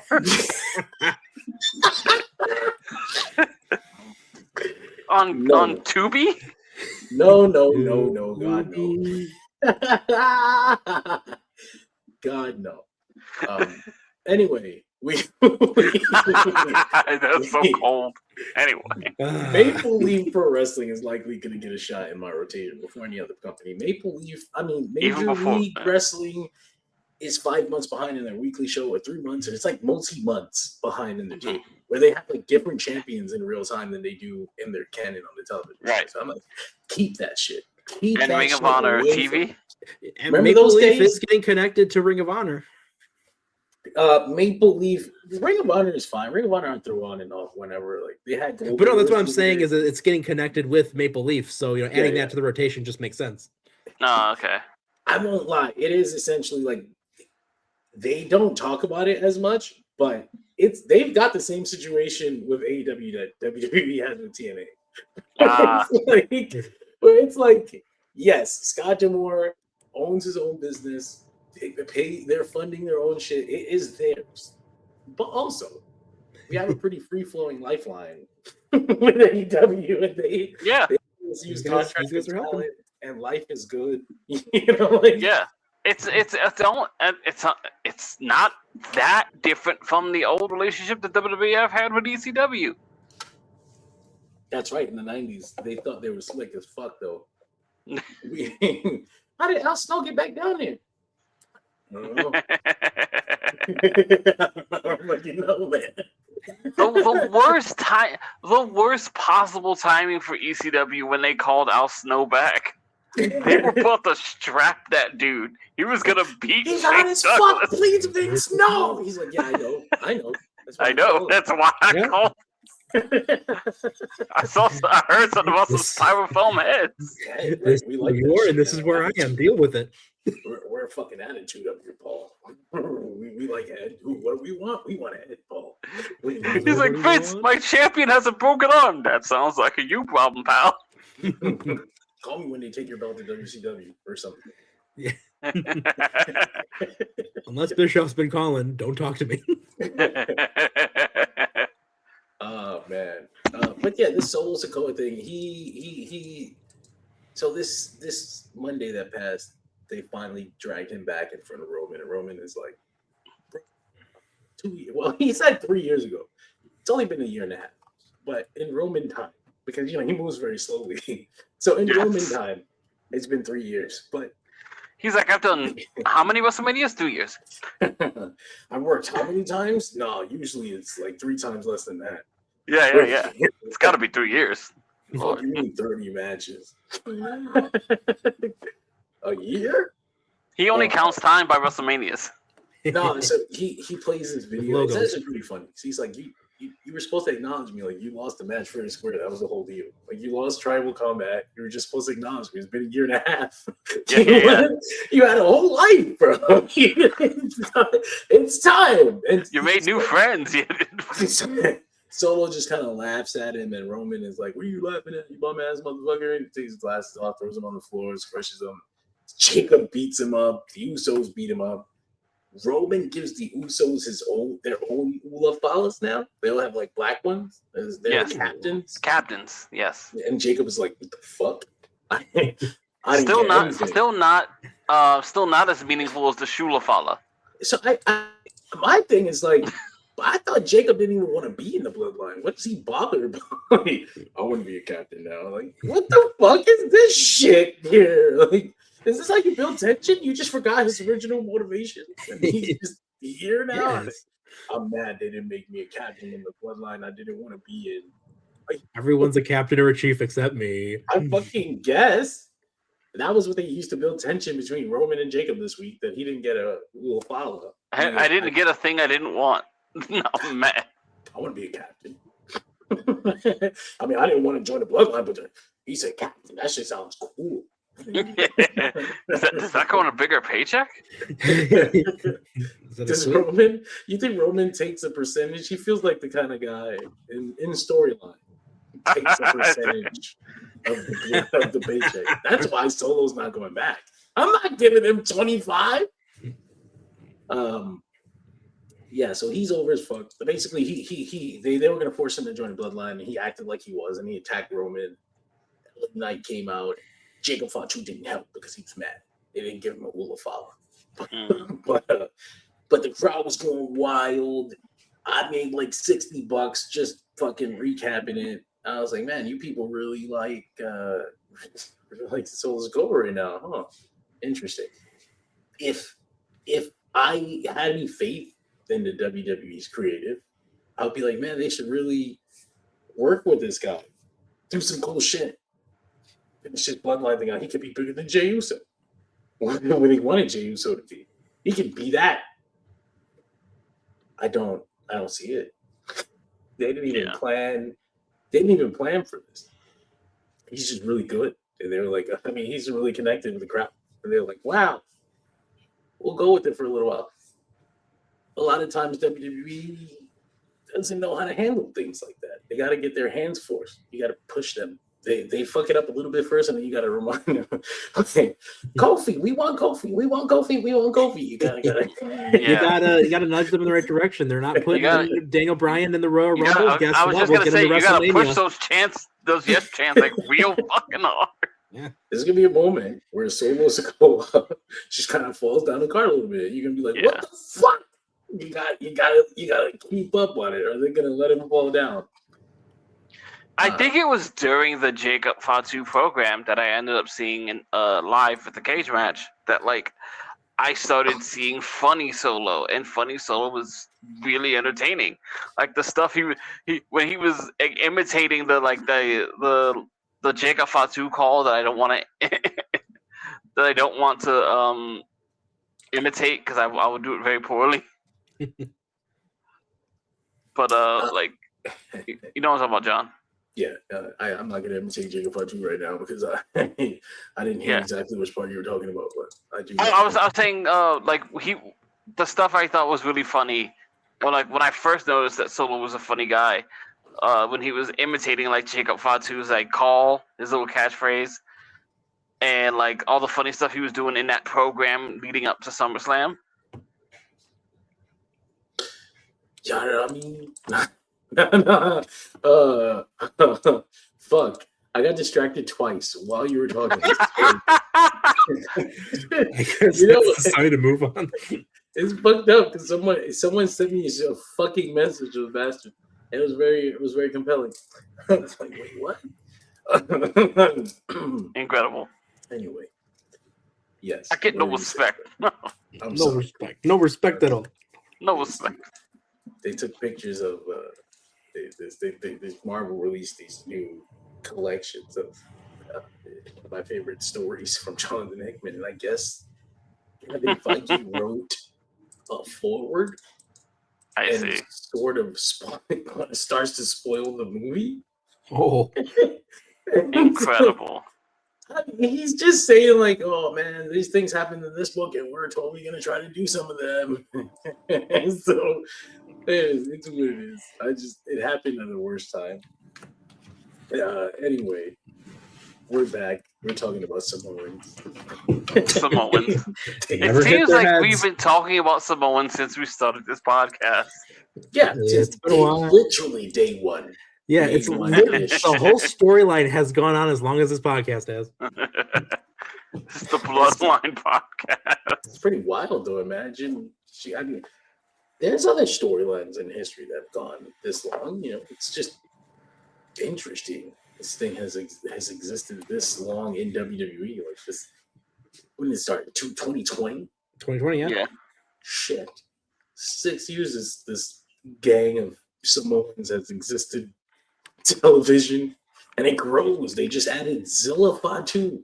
It keeps going. Zilla, I'm not gonna lie, guys. Zilla fucking sucks. He's truly one of the wrestlers ever.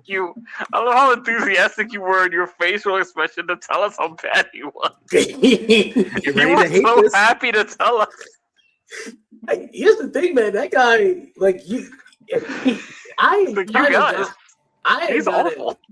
I had got a glimpse, like a whiff of what his promos were gonna be like. I just hadn't checked it out. Like, I never heard of Zilla promo.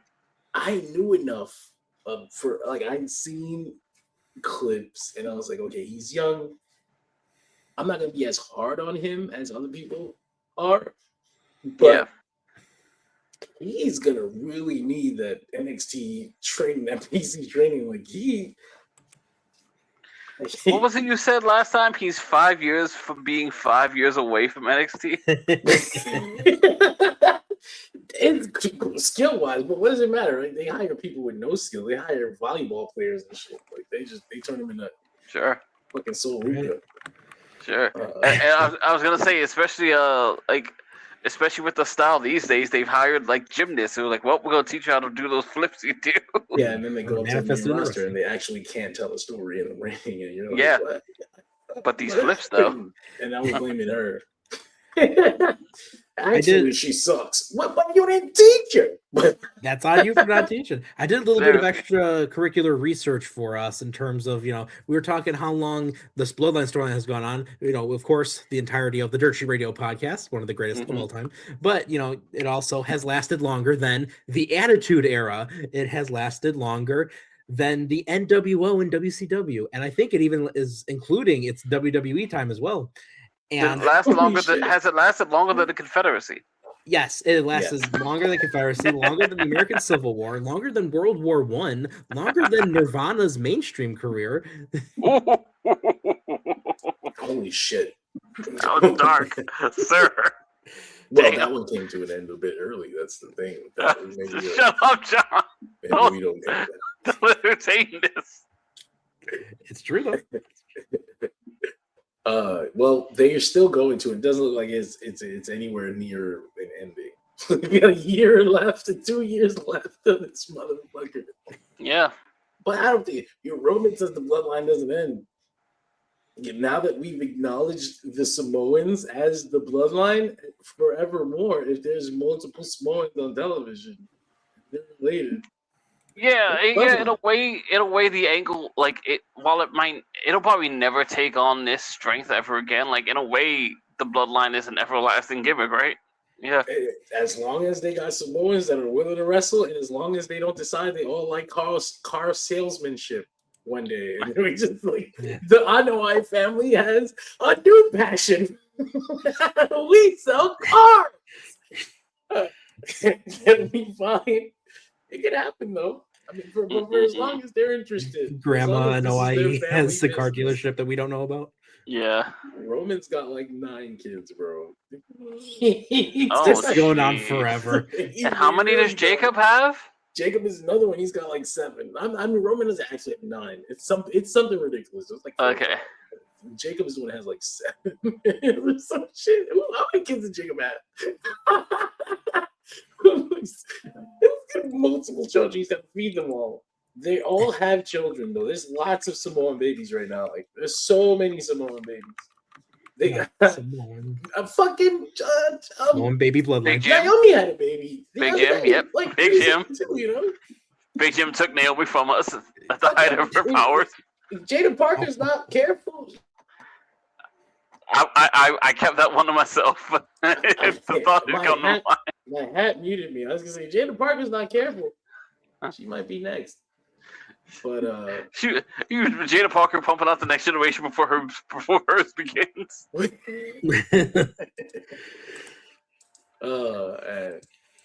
yeah, Solo Sikoa. Let's see what happens with him. We also got a CM Punk Kevin Owens segment on SmackDown. That was interesting. I don't know if was it as interesting as Grayson Waller chirping this motherfucker down at a live event? That was funny. That was actually funny. I like the Grayson Waller thing. Something about it feels. I don't know. I don't know what the word is for it. I don't have the word for it. But I like it. It's fine. He's really proud of being an NXT for a guy who was on Raw and SmackDown. It's weird. Like I'm here because I'm a fucking failure. Yeah, mate. Yeah, I fucking failed on the main roster, mate. I don't know how the NXT guys haven't responded with that like immediately. Like, what are you? Seriously. What are you smiling about down here? We're trying to get out. What do you mean? You're left back. You're the child that got left behind. You're like, what are you saying? You're in high school again. Like his character is almost Van Wilder, where he's just like, I'm just gonna stay in college forever. Like. Have parties. The older I get, the more they stay the same age. Oh no! Grayson, no. Very problematic in this company, ain't it? Grayson, no. And it's a vast difference too, because it's like when Rhino was in NXT, when Samoa Joe was in NXT, all those guys. It's just like you knew they were coming in to be the veteran that would work with the young talent that would then just go up to the main roster. But in this instance, and hold the belt so that this show draws something. Yeah, this instance doesn't feel quite like that. He's not a veteran. He's not Rhino. He's not Samoa Joe. He's not veteran at all. Like, I've been doing this for 10 years, mate. Yeah, all right. Okay. And Okay, Vegemite. Oh man, Is That that, made is me- that racist? no, maybe I don't know. It might be. I thought about it after I said it. I was like, oh, that's mean to Australians.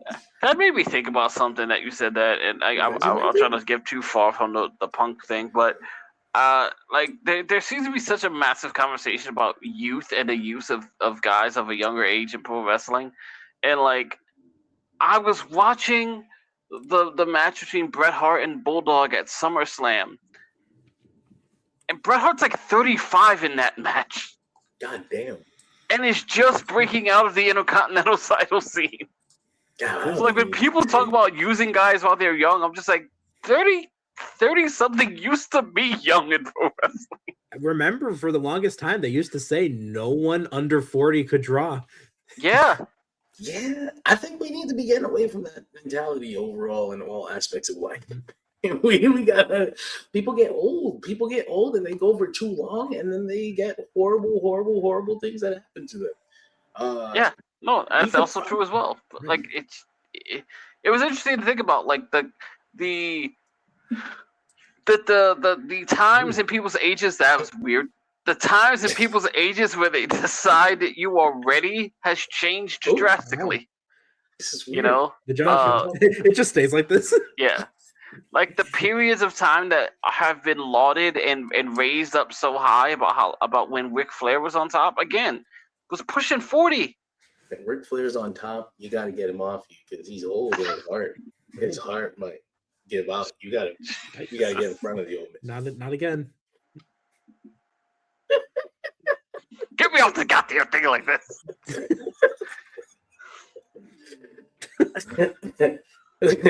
I just think of Mark Henry saying like, Javon, you know, he could be a great world champion in 15 years, and I was like, oh shit. Sorry, Javon. Rest in peace. Enjoy the next 15 years of not being champion. Like, wait. Yeah. The fucking phone. 15 years, bro. He's 20 now. He said when he's 35. I'm from the 90s. That's another thing that sort of makes me think about sometimes, especially I just, you know, it makes me think that guys were not meant to develop for that long in the same company.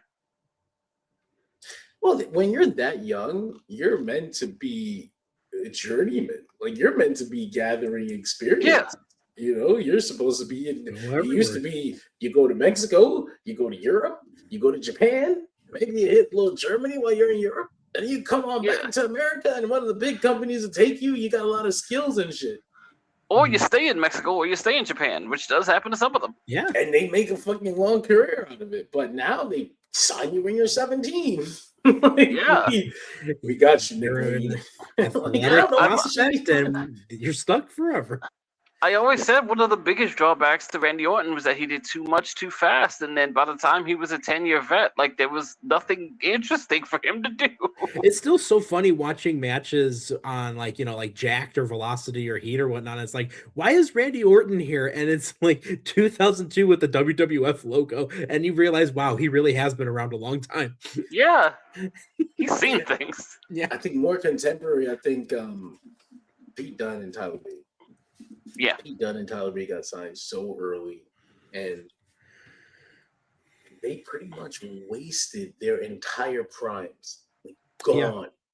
Yeah. I always think about, like, what could Pete Dunne, like, Pete Dunne got signed in, 2017? You know, like, what would Pete Dunne have done in 2018 New Japan? You know, like, what would that have looked like? You know, like, and then 2019 comes around and things get a little weird. So 2018. Where's the UK wrestling scene at? Oh no. Well, if he doesn't go with WWE, maybe he doesn't lead all the other fucking chickens to go with WWE. Never mind, bro. This sucks. Listen, some he's not gonna save. Nikki Cross has a job for you. Yeah, now he's fucking 40. No, he's not 40, but he's kind of old. He's already looking at producing. But that's what I mean, Majority of, like they're focused with him when he's not Butch. It's just like, okay, now you're a producer. You feel like you're a very young producer. But I think that's a serious drawback to the way the industry is run now. In comparison, you take a guy like Javon Evans and you sign him so stupid young, and there's the idea that like Javon Evans as an investment is going to develop great, and in like 10 years he might be an upper mid card guy. But that's 10 years of exposure to Javon Evans as a character. It's like you can't develop on screen and stay fresh like that. Those are two very, very difficult things to do at the same time. 10 years. Yeah. Let's see. I mean, let's see if they even keep him for 10 years now. Right, because that's the thing. Like longevity and like WWE especially is difficult. I mean, like, you know, one person I think of in particular, you know, we talked about him was Mark Henry, right? His longevity in WWE was crazy. You know, he came in like 96 and then, you know, went and did the Nation of Domination and, you know, stuck around, does like the SmackDown stuff, you know, periodically gets sent back and forth from developmental, which good on him for, you know, wanting to stick through and improve. But at the same time, it's like we don't get to any type of like major world championship reign until 2011. And earlier we were just talking about Paul White's longevity with much less gimmick changes. Yeah, just different versions of himself. Different versions of him just being a tall guy. Yeah, like there the most different thing he did in his career was that one comedy like snit where he's like, I dress up as other wrestlers. That was a fun time, I won't lie. Showmania, yeah, that was fun. We had fun with that. We did. Rikishi Big Show? How many of those wrestlers did they do? Show Hogan. Show, fucking Charlie Haas, Sandow. Everyone's a mimic. You gotta get the mimics every now and then. We did have. Well, we were talking about. We were supposed to talk about Punk and yeah. Yeah. I got you, dog. Basically, this is the first time they worked together in WWE. I don't know if they've had any matches in the past. I don't think that they had. I feel like I don't think they had, like, we've ever seen CM Punk versus Kevin Owens one-on-one. I don't think so. I certainly know. It didn't happen in Ring of Honor, that's for sure. Sure. But Ring of Honor is where this storyline begins, I guess, in WWE. In WWE, Kevin Owens goes out there and he tells the story of how Punk berated him 20 years ago in the locker room. That is the famous story that we all know. CM Punk in the t-shirt. And Kevin Owens, I guess CM Punk feeling like he got disrespected. CM Punk is a dick, okay? I think that's a common it's a common thread across all of pro wrestling history when you hear stories like this. That guy is an asshole. Kevin Owens apparently is wearing a shirt out to the ring, and Punk made a crack about it, and people laughed. And Kevin Owens was like, all right. And he went out there, he wrestled, he came back to the ring, and he made a crack back about it. John's like, I want the name of every man who laughed at that joke. Yeah. Punk's like, well, how dare you disrespect me? I'm the head of the locker room. You know, I'm the locker room leader. You can't talk to me like that. You're a young guy. Booker T's violently throwing up. This guy. They used to call him Indie Hunter, and not because he was hunting. It's just that he acted like he was Triple H. Yes. So this is something people used to know about him. He was a dick, and so now Owens brings it up, and he's like, "Yeah, 20 years later, I wish I would have punched you in the face right back then." He also brings up his, excuse me, I have a recap around here somewhere, but he brings up the idea that Punk is also a dick to his friends, and CM Punk is like, you know, I can see where this is going, and so he hits Kevin Owens with the old name them, what friends? He kind of trip up your promo so that we can't use this clip in a package or a highlight video. It's a famous CM Punk little trick he does. And Kevin Owens is not. As me and John noted, taught to him by the greats, by the masters. I mean, Kevin Owens doesn't really trip over it either. He's like, you know exactly what three friends I'm talking about, but not just those three. You know, like it's everyone. You know, like it's everybody.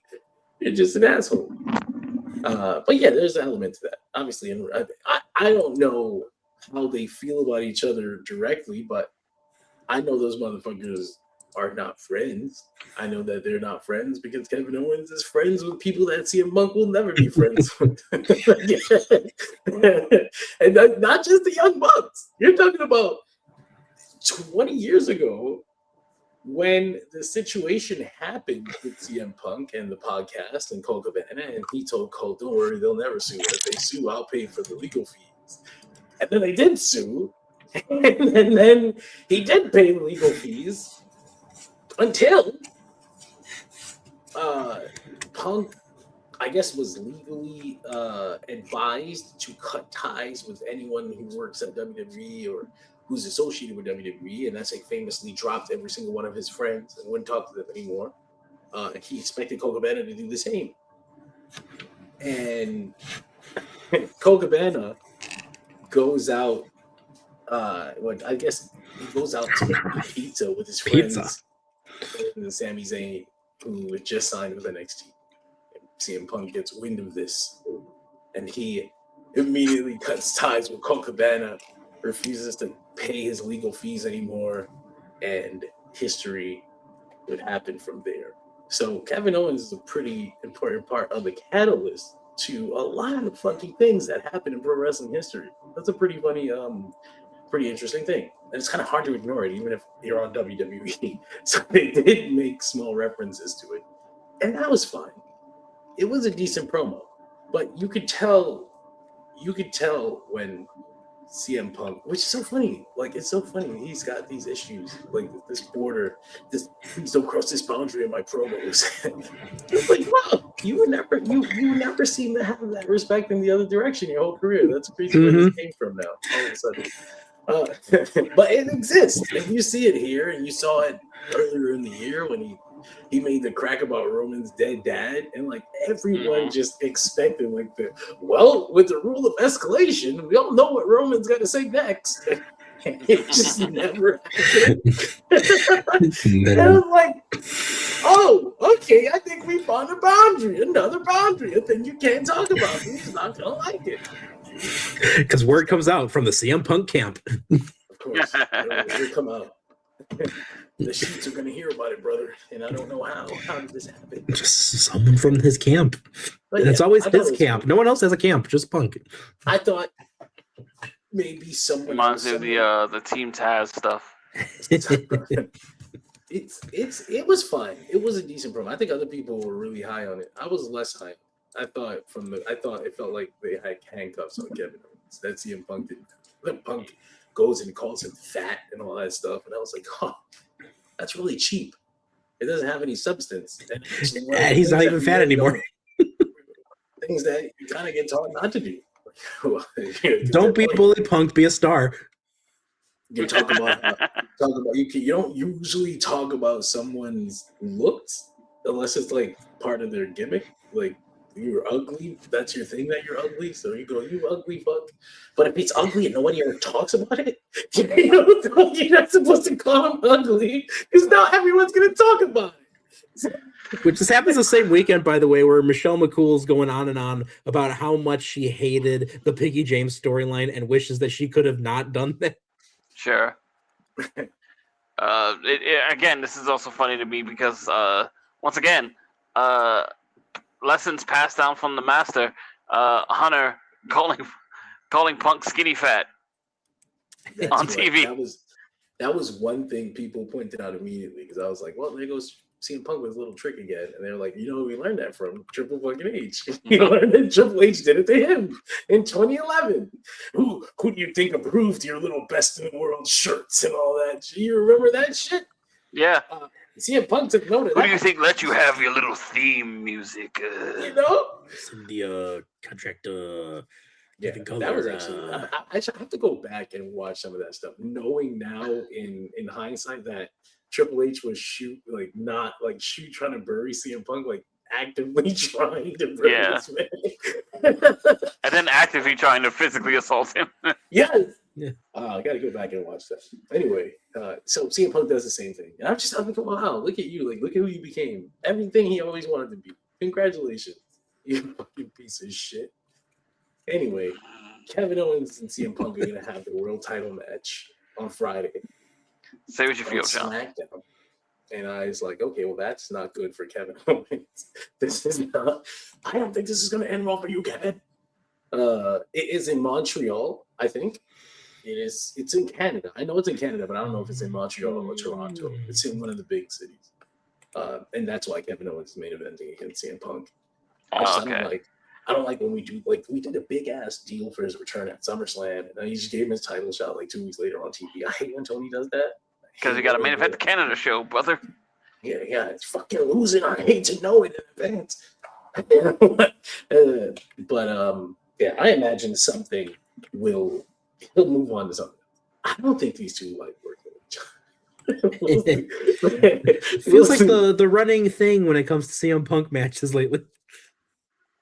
Yeah, it is what it is. He's there. He's got a title. He feels like he's included. He feels like a top guy now. He's got his catharsis. Let him have it. It feels like the type of thing where it's like if you weren't such a big draw, you'd probably be blacklisted from the industry. Perhaps. Well, I think Owens even referenced that too. Like, you're on this fake ass apology tour, but you only came here because you had no choice, bro. Like that's what Kevin Owens should have just done. Like, name the place you got kicked out of. Do it. Kevin Owens is famously like, he's not, he comes across crude and his character is like mean or whatever, but from what I hear, that's not a mean guy. He's generally a nice person. So I don't think he has it in him to be like, fuck you, CM Punk. I'm fucking killing you. Or certainly, if there's any, maybe Kevin Steen would have done it. maybe that was a different person, John. That was a different 15 time. years ago, more hungry, didn't really have anything to worry about. Now, married, I got kids, I'm mellowed out, dog. He likes this job. Yeah, he likes this job more than he hates CM Punk. So that's cool. It's kind of always the perspective you should probably look at these things from. It's fine though. It's interesting to see CM Punk in this situation with somebody that very clearly doesn't like it. Again, and it keeps on happening, and it happens so much that this real life story ends up being a rehash of something we've done already. This is not the first fat person to have a 20-year-old problem with CM Punk, bring it up on TV, get called a bum, and told he was going to get beat and fat. How dare you say that about Drew McIntyre? The same thing that happened with Eddie Kingston in AEW. Except Eddie Kingston is not a nice guy. Like, not if he thinks you've wronged him. He's generally nice, as are most people. Mm-hmm. But CM Punk was not someone he chose to be nice to on that night. It was a great promo. I don't know how much of it was real. I don't know how much of it was fake, and I never want to know. But he went out there. Unlike Samoa Joe, who had no interest in beating Necro Butcher's ass. He's like, I don't even know this guy. What do you mean he hated me? Kill the magic.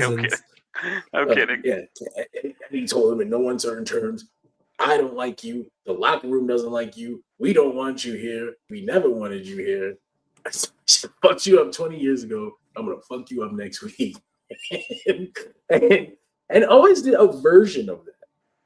They kind of tripped over himself in the beginning, trying to tell the story without telling the story. And CM Punk, knowing that he has to, trying to trip him up and make him seem like he's a coward for not saying that. And that's politics from Punker. So it's cool. I don't think he would have been able to get that one over on Eddie Kingston. That's all I'm saying. not in AEW.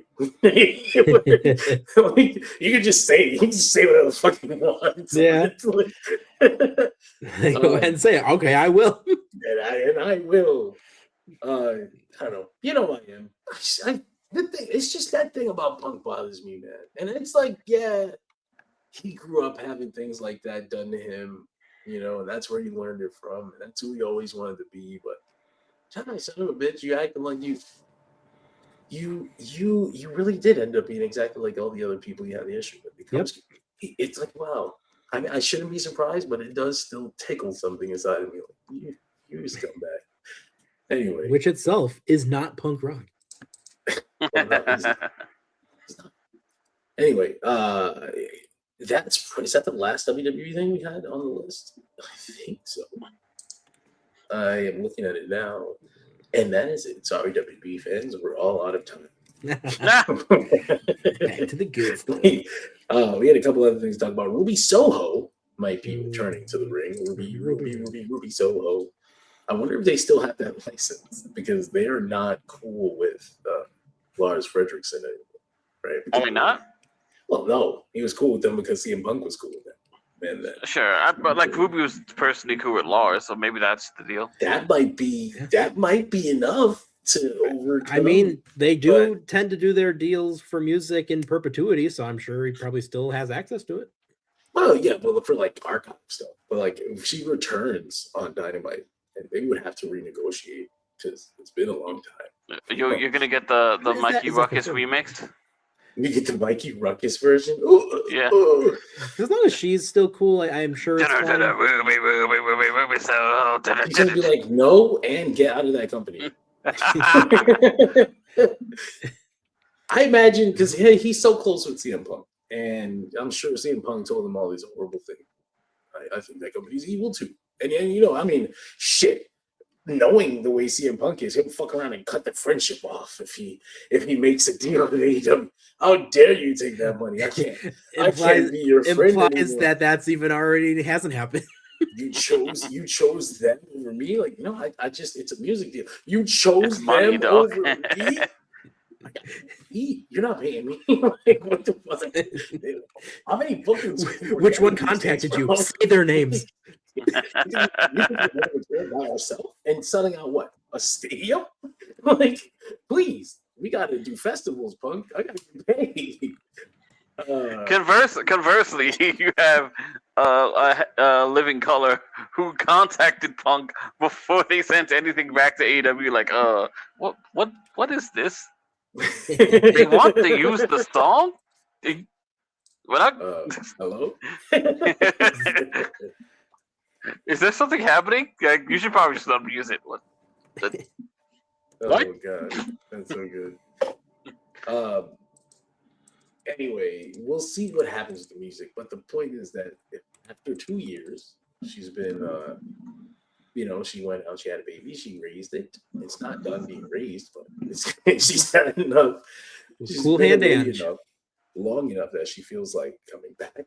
So she's been, from what Fightful reports, she's been medically, I don't know if she's been cleared, but she's been taking all the right tests. And she's not a regular backstage, so seeing her at these shows means that something is in motion. And a return will happen soon when she gets cleared. So that'd be cool to see Ruby Soho come back into. And don't onto forget, television. her and Cool Hand Ange have been running their nerd business. They do have a store, like a card shop or whatever. Yeah, That's it's a cool. card shop, comic book stuff, and you can play D&D there. Yeah, it's a regular old collectible shop. Sounds like a real collectible shop these days. They're very fun to work at, but they don't pay much. Unfortunately. I know the good stuff here is they're able to do like appearances and stuff because all their friends want to show up and hang out. Right. Please do a signing. I need you, big dog. Danny Magic, Matt Menard signing here. So yeah, we'll be seeing her soon. Entertainment. Another I guess before that's the only real AEW note that doesn't have anything to do with the Dynamite that aired. I didn't know she had like a significant injury that was keeping her out. I just thought she was same done. Well, the first thing is the baby. That was the thing. I thought it was just like the pregnancy. Yeah, That was it. He gave birth to it. And then I kind of had like the injury. thought because Julian Danch hasn't been on TV either. He came back like once or twice for like little bit parts, and like that was it. And I was making the assumption that like, oh, maybe they're just done and want to focus on the gaming shop. That's what I thought. Nah, man, people just take time, man. They just gotta raise babies and stuff. It takes a long time. Yeah, like, you can't just come back after it's born, Some people. Some have tried. Some people are fiends like that. Some people gotta get back. Remember what WWE was for decades. Yeah. I mean, how long was Becky? Did they also fire Dawn Marie for being pregnant? Yeah. Oh, shit. Well, that was part of it. I think was when they were trying to rehire Brock. So they were trying to get all the money they could. Oh, they're just offloading contracts. Yeah, I mean, I think that was the justification they had when they tried taking it when she tried suing them over it.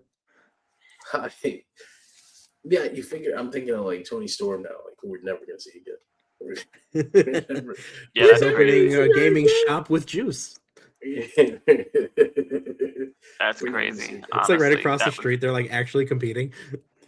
Hey, shit. That would just be one of those like it's weird. She was on top and doing great for so long, but if she never comes back, if she never comes back, it would still kind of be like a what if. Right. I think she'll come back eventually. She seemed really, really eager to have the rest of her career happen in AEW. Yeah. As long as they don't go out of business.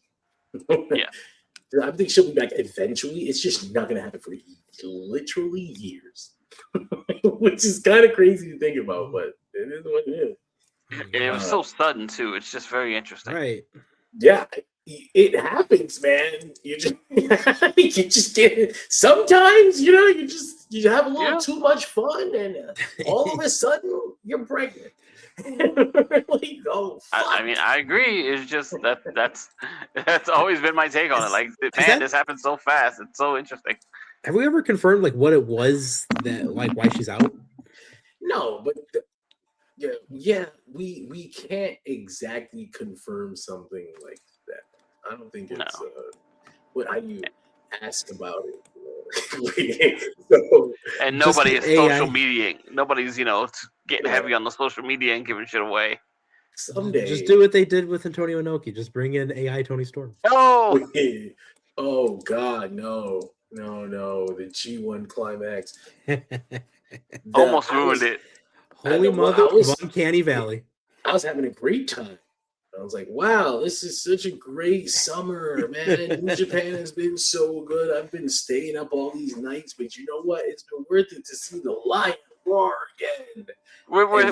Me and John are sitting there like, yo, this company's almost back. They showed the Wrestle Kingdom logo. I was like, wow, it's so regal. It's got curtains and shit. And then fucking they play a video. They're back to 2 nights, right? No. Were they not? I don't think I saw it back to 2 nights, but I'll double check. I was very distracted. I was very, very fucking distracted because clearly, yes. They play the message and then here's the video message from Antonio Inoki. And I'm thinking, well, it's gonna be archive footage or something. That's what I was thinking. An old message, and then I see his face. His face is not normal. It's like moving weird. And I was like, this is fucking AI Antonio Inoki. And then, that's exactly what I texted you. It dawned on me that AI Antonio Inoki stayed. It's AI. And I was like, fuck. It's all bad. It's always been no bad. escaping this. Fuck. Yes. Antonio Inoki absolutely would have wanted this. Okay, let's say that first. Yes, if he knew that he could be resurrected as an AI after his just be death, basically just be immortal. He would absolutely be for it. Have them perpetually beat up Great Antonio forevermore. It's so fucking weird, though. It's so uncanny. I don't support this shit. I thought it was disgusting. I was like, what is this shit? Like, we were doing so well tonight. Why did we have to do this weird shit? And apparently people tried to say, like, oh, well, in Japan and China, the attitude is different towards AI. People don't get it. I see the comments in Japanese, and they're all like, what the fuck is this weird shit? Like, why do you do this? Just press translate, and it'll say what they're thinking. I think you guys are right. Like, I'm reading this shit, and they're all seeing it's weird. They're all saying the same thing. Like, what in the uncanny valley is this? Yeah, what did they talk about us? Like, so what was interesting is I couldn't place it, but like once I realized what I was watching, I remembered that like, oh, that's right. This was a fucking news story like earlier in the year. Yeah, That Anoki or his estate or whatever had His sold prototype. had sold his image to be used for this, and I was like, it was still so weird to actually see it happening live and in person. I completely forgot that I knew about it. Well, it wasn't even good. You know, it looked like shit. No, like the things that his face were doing were not correct. Not They natural. weren't natural. It was fucking weird. And it's scary that they're going to work on it to make it more natural. Yeah. We'll fix it, I promise, for the 55th anniversary. But ignoring the AI thing, the 36th annual G1 Climax tournament from New Japan Pro Wrestling came to an end over the weekend. Halfway sad to see it go, just because I there's a thing about G1 season when it's a good one. You get into a mode like you know that there are going to be high quality singles competitions every fucking show. Like once one is done, they're already advertising like the next singles match on the bottom corner. And it's just like, man, I fucking love wrestling. Everybody. And in a promotion where singles matches come at a premium. It's like we're not wasting any fucking time. Like we're not taking 3 weeks to build to catch them versus Oiwa or whatever. We're doing that shit next week. I love the G1. This is exactly what I love about the G1 when it's good. Like it hasn't been this good in a while. Like this good this year. It hasn't felt this right, this real in a while. I don't want to say since pre-COVID, but it might be. It might be. I'm trying to think of early 2020 G1s that were captured me entirely. That wasn't just a good finals or whatever. But can you think of one? Not necessarily. All the stuff I could think of were exactly as you said. Were pre-COVID and it wasn't in this weird time where it was just like. Obviously, Okada's transitioning out of the company, and we could see the threads pulling apart at each other, and there are guys in here who are good, but we're not the fabric of the company is going through such a transition creatively, and the book is not great, and Kota Ibushi's here, and then he's not. Yeah, coming out of obviously they had the COVID hump to get over, but then after that they were there was all this. Oh my God, New Japan is dead. They don't have any stars. Okada didn't want to put anybody over. Okada was. We're gonna push Jay White as the top guy. Oh, he's gone. But that was the issue with the last 10 years, I'd say, was again you had all the transitions, you had people that were so much consistency. 10 years ago was 2016. They were actually still cooking. 2016. But you're still seeing though where it's going to be the element of, I mean, we just kind of brought that up with the Bloodline, where it's a lot of what we saw is the same stuff. You had the same people towards the top, from that period going onwards. Yeah, there was a period where it made sense because it was good. Don't get me wrong, but it was getting stale. It just depends on who you are. Okay, we have to stop right there because I think up to the literal point of AEW's existence, Japan was doing great, and then they were like, "What if we expand it into America? We got these guys, and these guys are like." Because everyone kept leaving. Well, actually, I've been doing a little thinking. Every day where everyone kept leaving. Yeah, but that was me as I mourn the Russell Dynasty event that never was in Madison Square Garden. Oh my God! I mean, shit. The Madison Square Garden event that did happen was full of fucking what ifs. They were supposed Ring of Honor wasn't invited to this one show. We're supposed to have Kenny Omega versus Kazuchika Okada in America in Madison Square Garden. That was going to happen. Okay. When AEW came into existence. I'm out of here. I don't even like Aaron Meiji. No one did, as it would turn out. But yeah, no, it's been at least 6 G1s since one this good. people from day 1 to day 18 all had matches worth watching. Yeah. Some of them were just stacked. Some of them would be like 5 straight matches worth watching. Like it was awesome. Oiwa, fucking Yuya Uemura, Ice, Oscar, fucking Bolton Oleg. Like these guys went out there and Oscar was probably the biggest surprise of the G1 for me. I don't know. I didn't expect him to be like good. Not me neither. I'm sorry. I thought he was getting carried by Ice. I was wrong. I was so wrong. You're great, Oscar. You dropped some of that Undertaker shit you're doing, and you'll be even better. You're fucking great. Yeah, basically the idea is that New Japan went out there and they didn't just put their best foot forward. It's not like, oh, these are our top guys. And this is the best. This is the main event. We showcased the youth.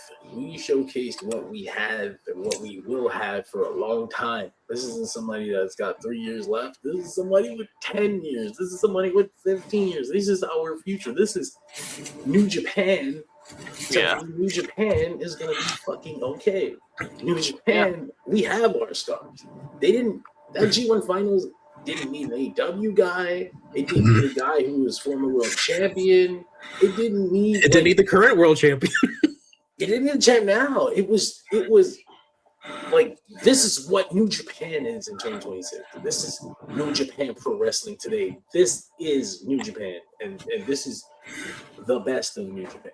And it's kind of poignant that we got this, what feels like the beginning of, well, not the beginning, because we've kind of seen little pieces of it before we got here, but this whole tournament kind of feels like the beginning of the new era, the new beginning, if you will. And right after we got what seemed like the end of the old era, like Tanahashi and Okada. And Okada basically saying goodbye to the Rainmaker gimmick as well as Tanahashi. Like saying goodbye to pro wrestling. That's all. It's pretty wild. 2026 for New Japan. We're able to close that door forever and then open this new door, and it was like the sun is shining, birds are chirping, and he didn't need a mass exodus. New Japan is beautiful again. And now, don't get me wrong though. See, this is where it doesn't stop, but fucking they came and they had a great G1, they had a great summer, and all of a sudden everybody's talking to like every other fucking company's trash. Like, oh fuck, hold on a second, because we just got here. First of all, don't jinx it. Knock on wood. We gotta keep all these guys healthy first. Yeah. And we gotta get Gato on his shit again. I was gonna say we can still book this real badly. Because Gato booked a good G1. Gato and his people. I mean, he's got a team. It's not just him. But we gotta keep. Is Gato a babyface again? Kind of. Yes, he certainly was in that. And because Unbound Company acts like heels, but they're not. Yeah. Suji got a fucking pop theme. Come on, none of you guys are heels. Everybody loves everybody in Unbound Company. The Knockout Brothers are heels. And who was he facing off against? Because like he got in there with in the ring with somebody who was definitely a heel character. What happened was Cal Newman wanted to kill Daiki Nagai with a sword. Yes, that's what it was. It was United Empire. On television with the sword. He wanted to kill Daiki Nagai. And Gato's like, whoa. Whoa. And justifiably so. He wants to kill Daiki Nagai on television. They're trying to stay on the air, Callum. They bring back Jeff Cobb. Jeff Cobb comes back to New Japan, but he does not join the United Empire. He's with the Unbound Company now. So I think like he chose to be unaffiliated. But they are gang. They are actually affiliated. It's not to anyone else, which is how gangs work anyway. So I'm not sure why they needed to make an effort to point that out. It's fine. Anyway, the Unbound Company now has Jeff Cobb in their ranks. Jeff Cobb versus Callum Newman was announced almost immediately for the next major show, Destruction. Make way. We got that. We also got the debut of Shun Skywalker. on the semifinal show where he attacked Takeshita and joined the House of Torture. And I was like, very fitting for his outfit. that makes sense. Yeah. It's a good fit for him. You know, his fucking gimmick is being a gimp. Like, Yeah. The most interesting thing about it, at least when it came to the Dragon Gate booking, is that the Shun Skywalker is known for his betrayals. Perfectly setting up everything for the future. he's just gonna take House of Torture from Ren Narita. You know this. It's like, Ren, it's time for you to return to being mini Shibata. You get to be a little junior heavyweight Shibata. Shabatu. I don't think they should do Shibatacito. that. As much as people hate the House of Torture, Ren Narita's kind of fun his thing. He's fine. Anyway, we got that. He debuted. He'll be facing Takeshita for the TV House of title Torture is fine as well. So I assume he'll take that belt and finally get that shackle off of Takeshita. I fucking hate that belt. I hate that belt. 15-minute matches Takeshita's having. They're all 12 minutes. They're all rushed. It's unnecessary. I hate them. And then, like we talked about, the final thing. And goodbye, Tenzan. Hiroshi Tenzan had a great retirement. His match, all right, like technically, yes, it was hard to watch. He was in pain. He was wincing. It's 2026. Like stopped working a couple times, but body literally failing him as we watch. I enjoyed watching him find the spirit one last time. There's just something inspirational about seeing someone fight against age just one more time. Like, I got one left in me. I will give literally every fucking ounce I have because I got this one. And if it hurts tomorrow, so what? You know, I don't have to do it again. And he it was supposed to be a 5-minute match. He decided, no, we're gonna wrestle until there's a winner, and they go 9.5 minutes, so almost 10 fucking minutes. And that's close ultra, baby. Any of them, his legs just did not want to cooperate with him. But so, like, if he wasn't gonna deliver those Mongolian chops, man, he was falling on his ass at some points, trying to do his shit. So it's just like the World Cup of Wrestling when he took on Savage 30 years ago. Oh my god. You know, yeah, I feel like I'm sometimes of two minds about the match, and I think I completely agree with you, John. Like, on one hand, it's so hard to watch this guy like be physically unable to stand at some points in the match and trying to do this, but at the same time, it was such a compelling piece of media and physical storytelling. Like, I almost wish it was completely phony because I like it's the beautiful story of watching this man on the last vestiges of whatever his physical body can actually give to the industry, to the sport, try to give them a finale that he felt was not only worthy of them but worthy of his career.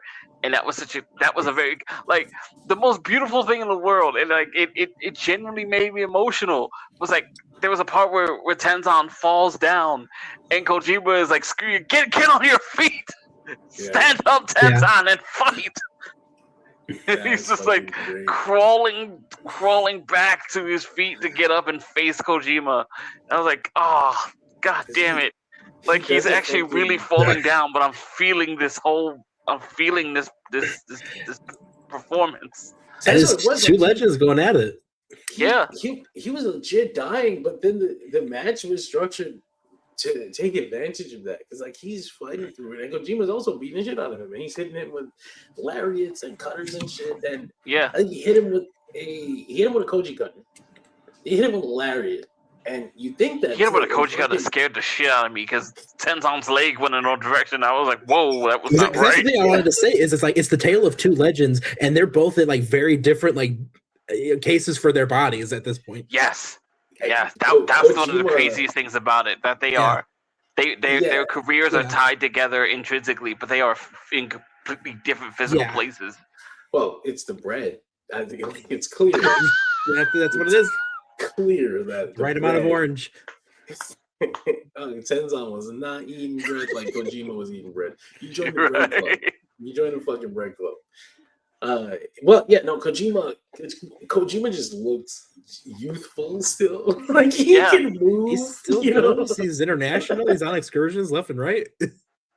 MLW champion again. Yeah. At one point, Kojima Lariat's Tenzan, he sounded fucking one. Like a big ass, there was like a big ass reaction, and I'm just thinking, even Tenzan, they even got you with that kick out at one spot. Everybody likes it. Honestly, it's funny seeing how many people have taken it because I still remember how good it worked. Like the first time we saw it in this modern era recently, and now it's kind of like some people don't do it as good as other people, but. Yeah, it's about the moment. If the moment isn't earned, you're just like, yeah. I mean, some Japanese guy in this very G1 and tried it. Yes, it's not that good. Wasn't earned. But Tenzan's was great, and that partially because he was really dying. You're like, holy shit, he really had the nerve to kick out of that. Why isn't this over? And then the match finally does end, and it seemed like we're about to have a 10-bell salute. And fucking Iizuka comes out with his goddamn crazy Iizuka. Comes out with fucking the iron claw of death. Iron claws. Iron finger of death. And Kojima was gonna kill him, and he's like, "Come on, let's kill him, Tenzan." And Tenzan was like, "No, man, this is the last time. we can't keep doing this. I don't want this fucker showing up at my funeral." It's like. It's actually another emotional moment. It was like really cool. I thought it was a really cool moment. Like we put because like there was the Iizuka retirement that happened a few years back, and Tenzan had given the extension to him like come back to us, Iizuka, like come back to the light. Heal yourself. You don't have to be this anymore. And he put his hand out, and Iizuka rejected it and fucking beat the shit out of him, and it didn't work. So like this was Kojima was ready to take him out with the fucking 10 Koji cutter. He was like, "No, this is my last chance to save him." And in a beautiful moment, they have a handshake and they hug, and he does save him. However, crazy Iizuka, while he was able to mend fences with Hiroshi Tenzan, the rivalry with Nogami will last forever. Yeah, and he beat the shit out of Nogami one more time. Beat the shit. I grabbed him by his fucking tie and yanked him out his shirt. Some things are worth continuing. And I'm like, okay, I have a show to do in the morning. The matches are over. Retirement's over. This is great. I've got some time to sleep. I didn't know that Tenzan's was about to go for a fucking hour. He still had 45 minutes left of retirement ceremony after that. Yes. Holy shit. I thought you learned after Tanahashi. I just didn't think he would also. I feel like his was longer than Tanahashi's. Tanahashi had I don't think it was. No. I can tell you for a fact it was. I can tell you for a fact it was not. You know why? Because you know what Tanahashi's retirement had that this one didn't? Tetsuya Naito going into business for his fucking self. That's right. He was like, "Am I here? Am I not?" Tanahashi standing in that ring saying, "Whatever the fuck did I do for this empty-headed dumb fuck Tetsuya Naito to go into business for himself?" This motherfucker here. I got rid of him months ago. Just months ago. Who said you could play his entire theme song and then the new one? Just adding time. Over my new job. Did you know he's gonna take forever to walk down here? The ramp is 2 miles long. His fucking knees don't even work. He can't see. He can't see where he's going. He's got no guide. He's literally following the spotlight. No, it was great though. It was a great retirement. Like it was. Yes. Nothing is ever gonna touch Tanahashi. I think for me, Tanahashi's like my favorite retirement ceremony. I think you got Ric Flair. Ric Flair was cool, but he fucked it up. Shawn Michaels was decent. Tanahashi was really good. John Cena was fine too. Seems good. I was like, I still think. Even though like there's that stupid Middle East match, I still think Shawn's was great. Shawn had a great retirement. Yeah, he did have a great retirement the next night. Excuse me. I didn't. You know what? I've never seen that Ric Flair match, and I'm gonna keep it that way. The match? The Shawn? I'm sorry. You're talking about the Shawn match. I'm sorry. I was thinking about the tag match. Oh, fuck! That doesn't exist. About that shit. That's not canon. That is the exact opposite of Tenzon's retirement match. That is like that's watching a man die and just being upset that you're here for it. He's not even performing well. He's just catching a heart attack. Like, do we bring him out here to die? Like, yeah. But yeah, like you said, the Ric Flair one is great, and then it's tainted by years of still working. And to this day, going to Puerto Rico with Carlos Colon. Terry Funk did that. Yeah, he had a great retirement, and then flunked it up. Yeah, yep. Yeah, I think he had several great retirements. The retirement event with all those companies coming together. That didn't stick. I think he was back like a year. He was Chainsaw Charlie just a couple years later. Two or three retirements they did for Onita. Russo, nobody knows who Terry Funk is, bro. Immediately gets Terry Funk chance. I like how anytime Onita retires, like Hayabusa has to cry. But so yeah, Tenzon was great, and then to talk about the finals and the reaction to the finals and the conversation that happened after the finals. I wanna point out a few more things about the retirement that I enjoyed. One, fucking again, a guy who's in worse shape than Tenzon is, or at least you would think.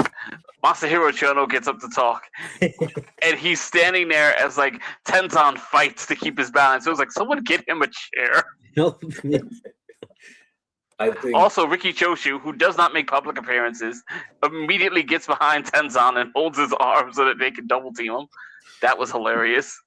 Actually, shout out to the one young lion who spent the whole retirement hour being Tenzon's fucking cane and just holding him up so that he can do photos and not fall on his ass because his legs were like gone. Like, this was another test of endurance. Can I make it through this fucking retirement ceremony without falling on my ass?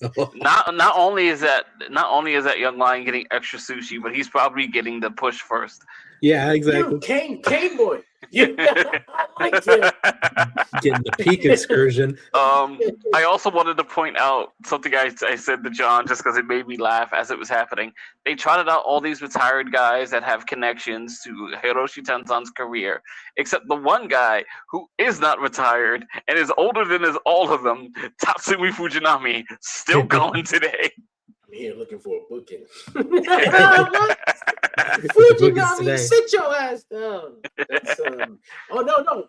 My favorite fucking old guy that came out was that piece of shit Muto, who came out with his working ass knees, bouncing around, happy to be here.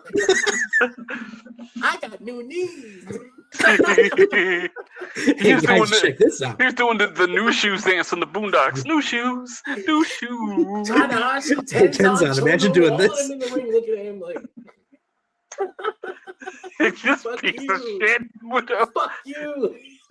I saw that. I was like, you know what that is? That's Top God behavior. Muto still made a answer in his heart.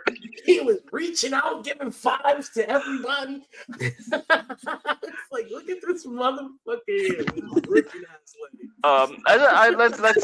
Let's speak to that also. Keiji Muto, one of the best retirements probably you've ever seen in your life. That's right. Another great retirement. Japan does it better. Of course, Japan does a lot better than anyone. You can't talk about Muto and not bring up Sting as well. Great Muto, Great Muto final bye-bye. It's so weird. Darby Allin was in his last match. How the fuck did you find yourself there, Darby? Holy shit! Favor from Sting. told told him, Also another great example of typical top guy behavior. Fucking Muto was just like, "You young boy," referring to Darby Allin, push the wheelchair. He's wearing all That's black. right, bro. I forgot he entered his final match on a wheelchair. Like in like the building, like there were images of him entering the building, like being carted. Which makes the scene so much worse. Him hopping down the aisle. I got new knees, motherfucker. Lieutenant Dan, you got new legs. To his credit, they were preserving his energy, and that's why he was seen on the wheelchair. But it's just so funny, like it's the equivalent of when they do the little bit of help to keep the museum in top condition. Yeah. It was good though. That was Historic great landmark. It's still crazy seeing all these retirements for people that watched like actively weekly and shit. But yeah. Also, shout to those multi-man matches that gave Tenzon an extra decade or so. A pay and, you know. Those 6-man and 8-man opening tags. Yeah. The New Japan dads, baby. Forever. You love to see those old motherfuckers come out, man. Yeah. Century shows. Yeah. Who's left? Dude, Nagata, I am. Kojima. Dude, legitimately, like I'm watching those guys in there. I'm just like, because it has a personal stake with me with how much I enjoyed him and how much I enjoyed like his stuff getting me into Japanese pro wrestling. I'm like, I'm gonna have to sit through this for Nagata one day, and it's gonna tear me the fuck apart. It's crazy. It hasn't happened, honestly. Like it's wild that he just randomly shows up in his matches sometimes. Yeah, I was surprised Togi Makabe just showed up in rotation randomly after the G1, and then got an angle. We're challenging for tag titles. I was like, what the fuck is going on right now? Like, he comes out and he dragged Yano with him. And then him and Ice immediately have heat because they realize that they are the same person, but old and young, and they don't like each other. It's like, this is actually pretty fucking entertaining. I'm not gonna lie to you. Just on that aspect alone, I was pretty fucking sold on. Oh man. A match. I think it's very interesting, John, that we are in a situation when, at least when it comes strictly to New Japan, where the two biggest candidates so far for match of the year is the end of one generation and the beginning of another. It's crazy because I think maybe it's my emotional attachment to Tanahashi and Okada. You're not the only one. It's hard for anything to surpass that as match of the year, but yes, if you were to tell I remember Meltzer saying like the match of the year is Tanahashi and Okada, and everything else is fighting for second. It's the truth. It was. You knew it then. I don't care about your mask versus mask or your fucking anything. I don't know what you could have done to match the emotional highs of that match, and it was performed fucking beautifully to the T. So admirably, yeah. The story, like everything about that fucking match. And then you add the retirement. It's a lot of the things we had. It's a lot of the things we talked about with the Tenzan match about a man like fighting with the last bits he has left to give, but like Tanahashi still had so much more. Had a larger battery. But it was essentially the same thing. Watching him take that like just use every single thing he had left. Just give it all up right now, right here. Nothing even else. Stuff that didn't belong to him, like the South Class. And so that maybe that's why nothing is going to surpass that for me. Even this finals, which I really want to get into detail about. Yeah, I'm trying to segue to you that. Yeah, if you were to say the finals is your favorite match of the year, I would not argue with you. Like if you were not even your favorite, if you were to say it's objectively the match of the year, I wouldn't even argue. It's a respectable opinion. Yeah, maybe I'm stuck in the past. Maybe my emotional bias has clouded my judgment. I mean, that's a valid point, though. Is like, you know, this is the future. If you are like a new fan, this is a great starting point. Oh shit! Like this is akin to me to like the beginning of Tanahashi's 2012 title run. Like you knew you were here for a new era. Like there's a new belt. Yeah. There's a main guy. I mean, if you want to, for me, I want to know which one of them is going to become the Nakamura. Oh fuck! It's gonna be somebody's got to be number 2, right? Nakamura, Somebody's got to be the one always chasing the one. Yeah, if you would have asked me a couple of years ago, I might have said it in reverse, but it used to feel like it was gonna be Shooter and Yuya. Like, and I used to think they were gonna be the guys. Like, I thought they were gonna be number 1 and 2, but Shooter got there first. I feel like that hand on your shoulder meme. Yeah. It didn't turn out that way. The time we got some talk about. I still haven't given up on Shooter, man. I think it's a fucking shame that neither have they, because they announced him for Lucha Kingdom. But of all years, though, to get injured and not be able to participate, fuck. Yeah. This was the worst one because you missed a huge opportunity to show what you had. Mm-hmm. They just overlapped you. They just put Oiwa in your spot. I mean, shit. But yeah, so he was out and he didn't get an opportunity to show. But we talked earlier, like guys like Oiwa, Bolton Oleg, fucking Ice, Oscar, Daiki Negai on the pre-matches. These guys stepped the fuck up. And they all looked reliable. They all looked like they're gonna have a great part in the future in New Japan. I think Shooter's still part of that.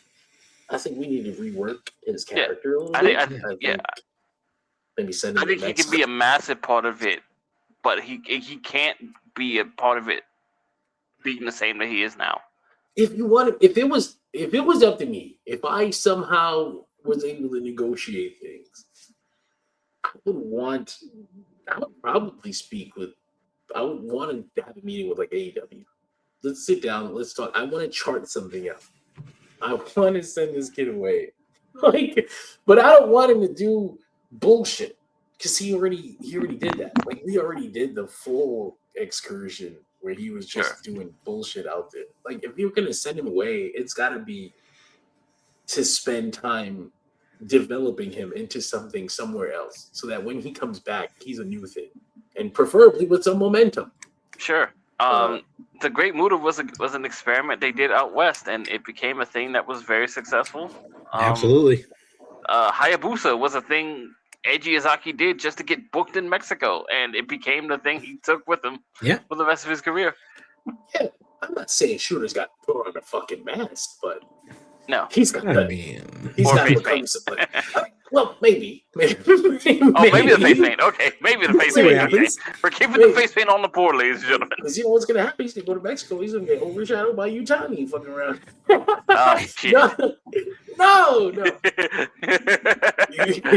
He goes to Mexico, and then one day the bus for New Japan pulls up, and he's just like, I'm sorry, brother. It's not for you. How did Shoma Kato get his seat in the bus? I thought I was going back. That's not for you, Daddy. That's for somebody else. We'll be back. Shit, they didn't come back. No, he's got. Daddy New Japan went to kick up some cigarettes. He's got story connections in get the AEW. He's got things he can do. He can obviously work a program with John Moxley. Something to fucking get this guy some momentum in a new, away from the crowd that is already given up on him. Yeah, and in front of a crowd that isn't familiar with him, and you can do something. The Death Fighter thing would be interesting in a sense because like it's a step back, but is that step back what you need to propel forward? I don't know. Yeah, that's another thing. Like that. I don't feel like they ever fully explored that.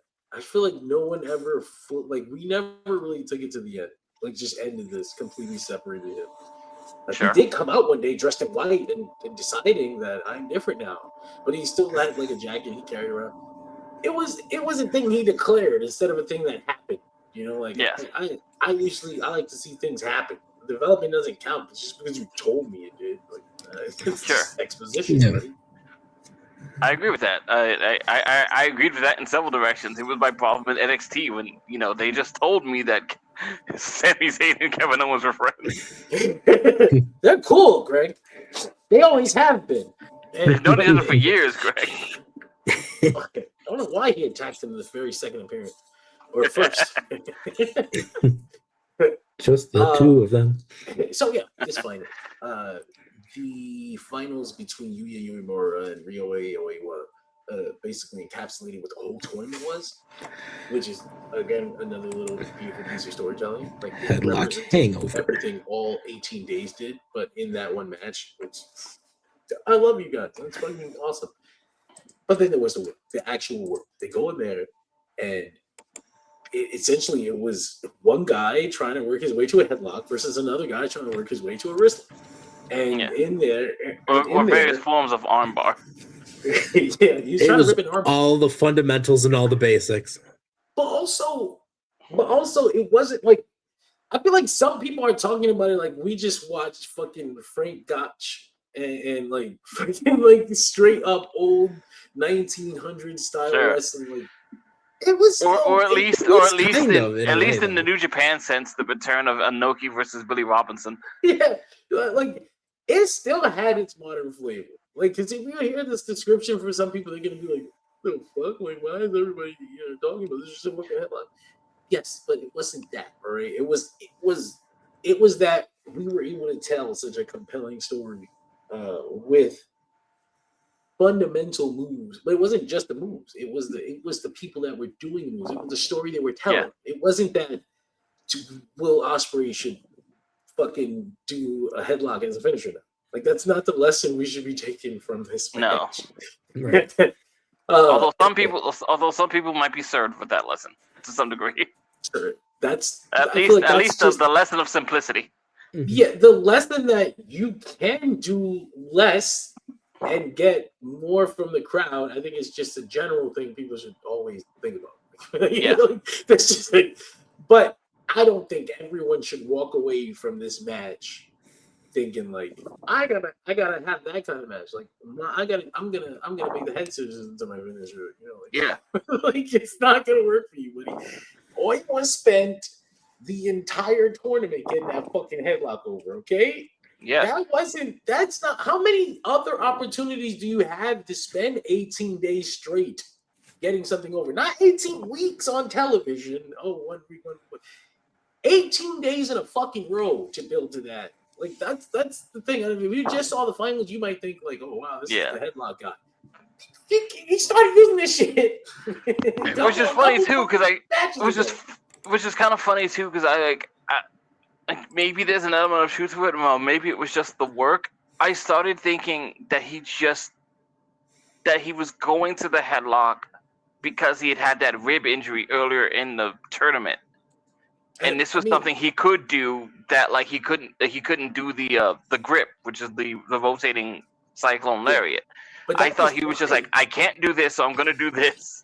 That was the storyline. Like that was the reason why he busted out the headlock in the first place.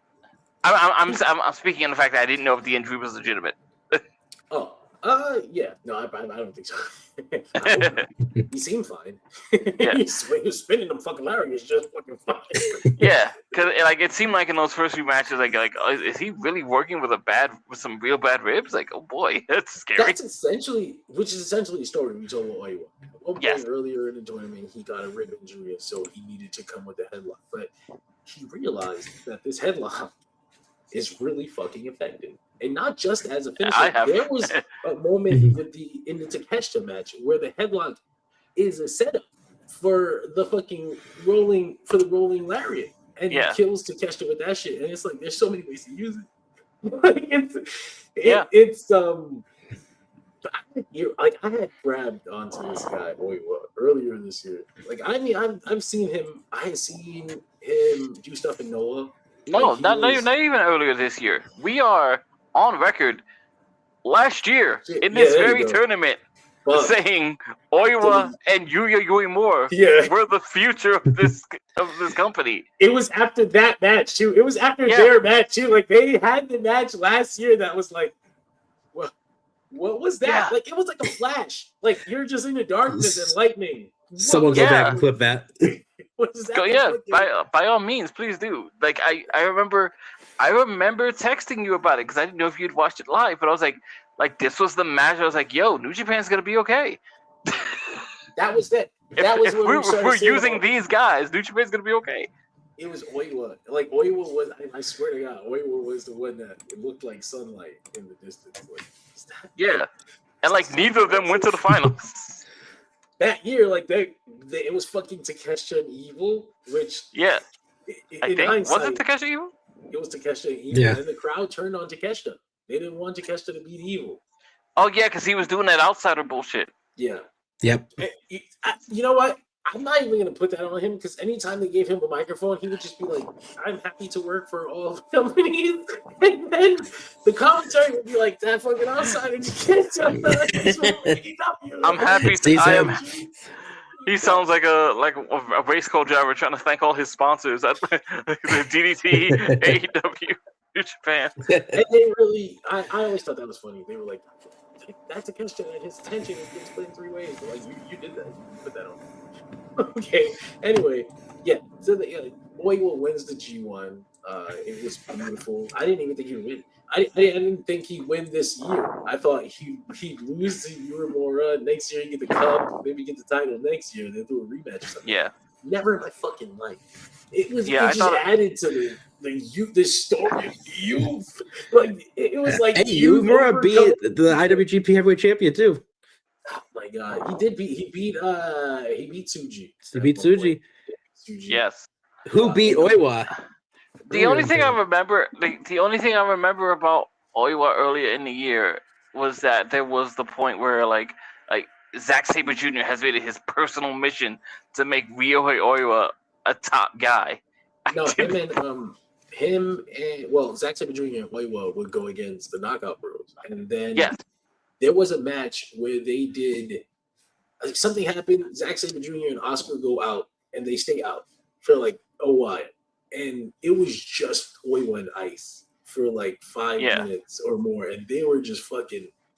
They were bombs in there, and I was like, "What the fuck? Like this is beautiful. Like, this is beautiful." That was something Zach had said in the promo. Like it's his mission to make Oiwa a top guy. And Oiwa now wants to follow in Zack Sabre Jr.'s footsteps by winning the world title at King of Pro Wrestling in October and entering Wrestle Kingdom to defend as champion.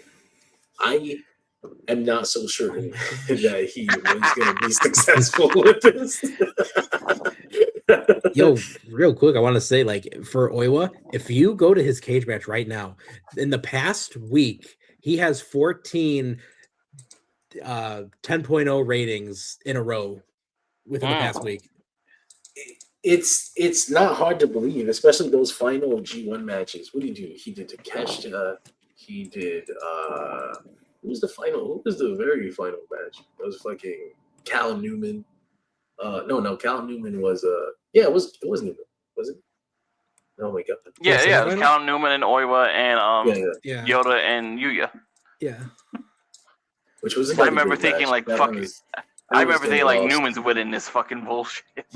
Now, for what it's worth, like Yuya Uemura and Tsuji in the semifinals was another classic, but it just wasn't like it didn't have the the significance of seeing that fucking this is the future, this is the next generation. New Japan is showing you like Tsuji had been like Tsuji is definitely part of the next. Like he's part I think it's because it already happened.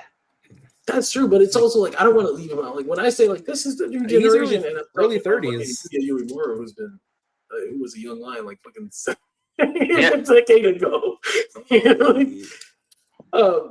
Like Yoda Tsuji and like Callum Newman is early 20s. Like you had the youth movement there in the semis. Newman giving Newman the title was the first hint that New Japan. Yeah, boy, was that a mixed reaction. Notice the last two champions getting eliminated by the Future in the semis. Mm-hmm. Even though I still think Yoda Tsuji's going to be in the main event from Wrestle Kingdom. I don't know against who. I agree with you, but I think he's going to retain, and I think it'll be Yuya. He should be Yuya. I think it'll be Yuya in Wrestle Kingdom.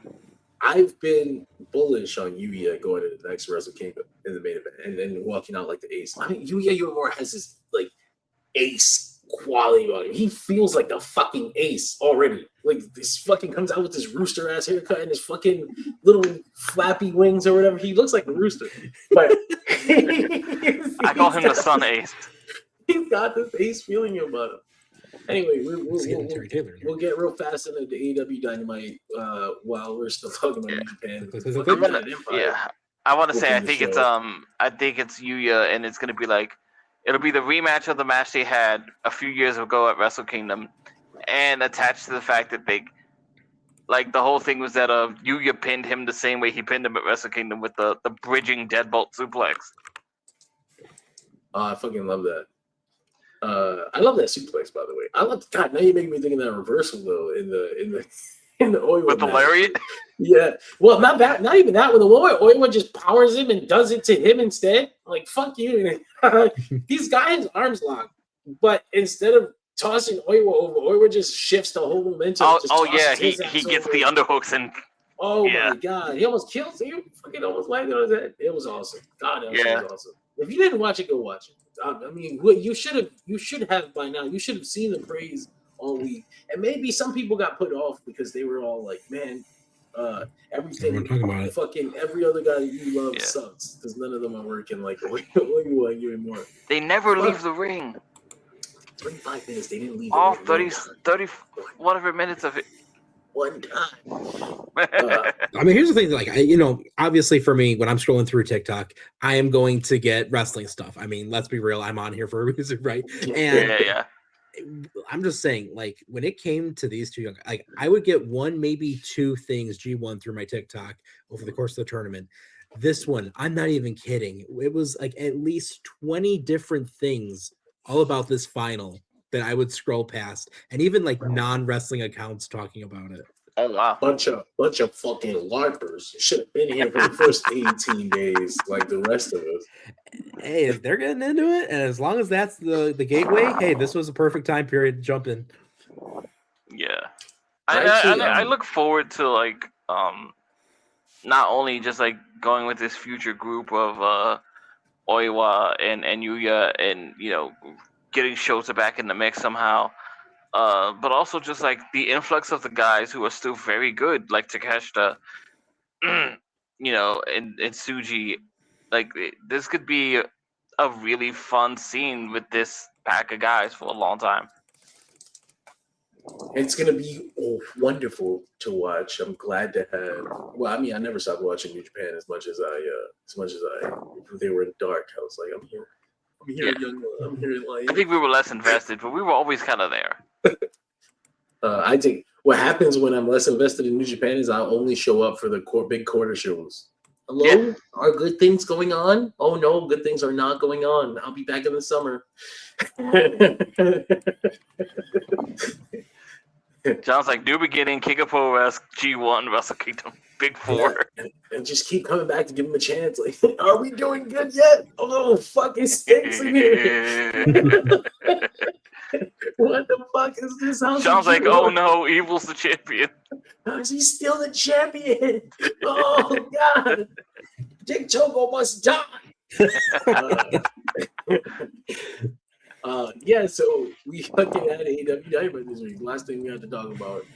We opened up with the United Empire, or the members that support Will Ospreay anyway. Two of them, because I think Great O'Con is the other one. Hinare and Francisco Akira. And they're happy with Ospreay, and they're doing poses and shit. They're not going to get yelled at by Callum Newman. Not at all, right? Well, here's the thing, too. Callum Newman beat Hinare in the G1. And now Hinare was already on Will Ospreay's side of this, whatever Civil War is going to happen. As he comes over here now, and he's spitting in Hinare's face. He's a piece of shit. He's a piece of shit. And Hinare has been loyal to United Empire for a long time. Hinare almost died for United Empire. Yeah. Legit. So that's going to be something. But they come over here, they team with Ospreay. They get a win over the Don Callis family team of Brian Cage, Lance Archer, and El Clone, right? Or is El Clone in the main event? No, he was in the opener. No, bullshit. He was in the main event because he got to face off with the Young Bucks. It was Brian Cage, Lance Archer, and Rocky Romero. Shout out Rocky. He's doing his little taunt in the fucking corner facing the other way, and he just eats it. Hit and bleed and die. So they lose because Rocky's stupid. That's great. Hey, not many people are willing to be stupid on TV, all right? No. True. Rocky's great, man. Rocky, people talk a lot about Rocky. If you don't know, man, Rocky's like the glue that fucking holds all these crazy partnerships together. Great guy. And the reason why he was in that ring with this New Japan guy. It's because he's a fucking boss. Technically. One of them. So yeah, afterwards, Hanari tweets like, "Oh man, the throne is yours, Ospreay," and I was like, "Oh, that's interesting. We'll see where that goes." I'm sure Kyle Newman will just retweet it and tell us where it's going before it ever hits television. We followed that up with a segment that I'm not aware of because I don't have my recap in front of me. I went Googling for other things earlier tonight. Lost. And Google's not that interesting anymore. First of all, there's the AI overview that sucks, and then It gets everything wrong. You can't really search for things that you want to find because they'll just block it from you so that they can show you what they want to show you. Yeah. You know what? I forgot to fucking talk about CMLL. Anyway, just let me get through this Dynamite. Fucking yeah. So we opened up with that match. Ospreay and Empire win. That's cool. Then we have a segment backstage where Renee Paquette is talking to Okada. Okada's like, unlike the selfish Takeshita, family means everything to him. Okada will be happy for Kyle Fletcher if he retains the title, but he expects Kyle Fletcher to be happy for him if he wins and hold up his hand in the middle of the ring. So Kyle Fletcher comes out to the ring, and he says to Okada really means the stuff he's saying. He should have no problem having Fletcher's back and helping him retain the title, which I thought was actually really logical. But logic is not going to work here, Fletcher. Don't be dumb. Fletcher says one thing Okada and he do agree on is that they hate Konosuke Takeshita. Fletcher mocks Takeshita for losing the G1, and then Takeshita comes out immediately, and they go fight. They fight actually pretty straight up. I was like, oh, fuck. Takeshita hits the Blue Thunder driver on Fletcher, goes for the Wagamama, which I guess is the power driver in AEW. See what 18 days of G1 does for you? I forgot that Takeshita's moves have different names in America. A power driver, knee strike.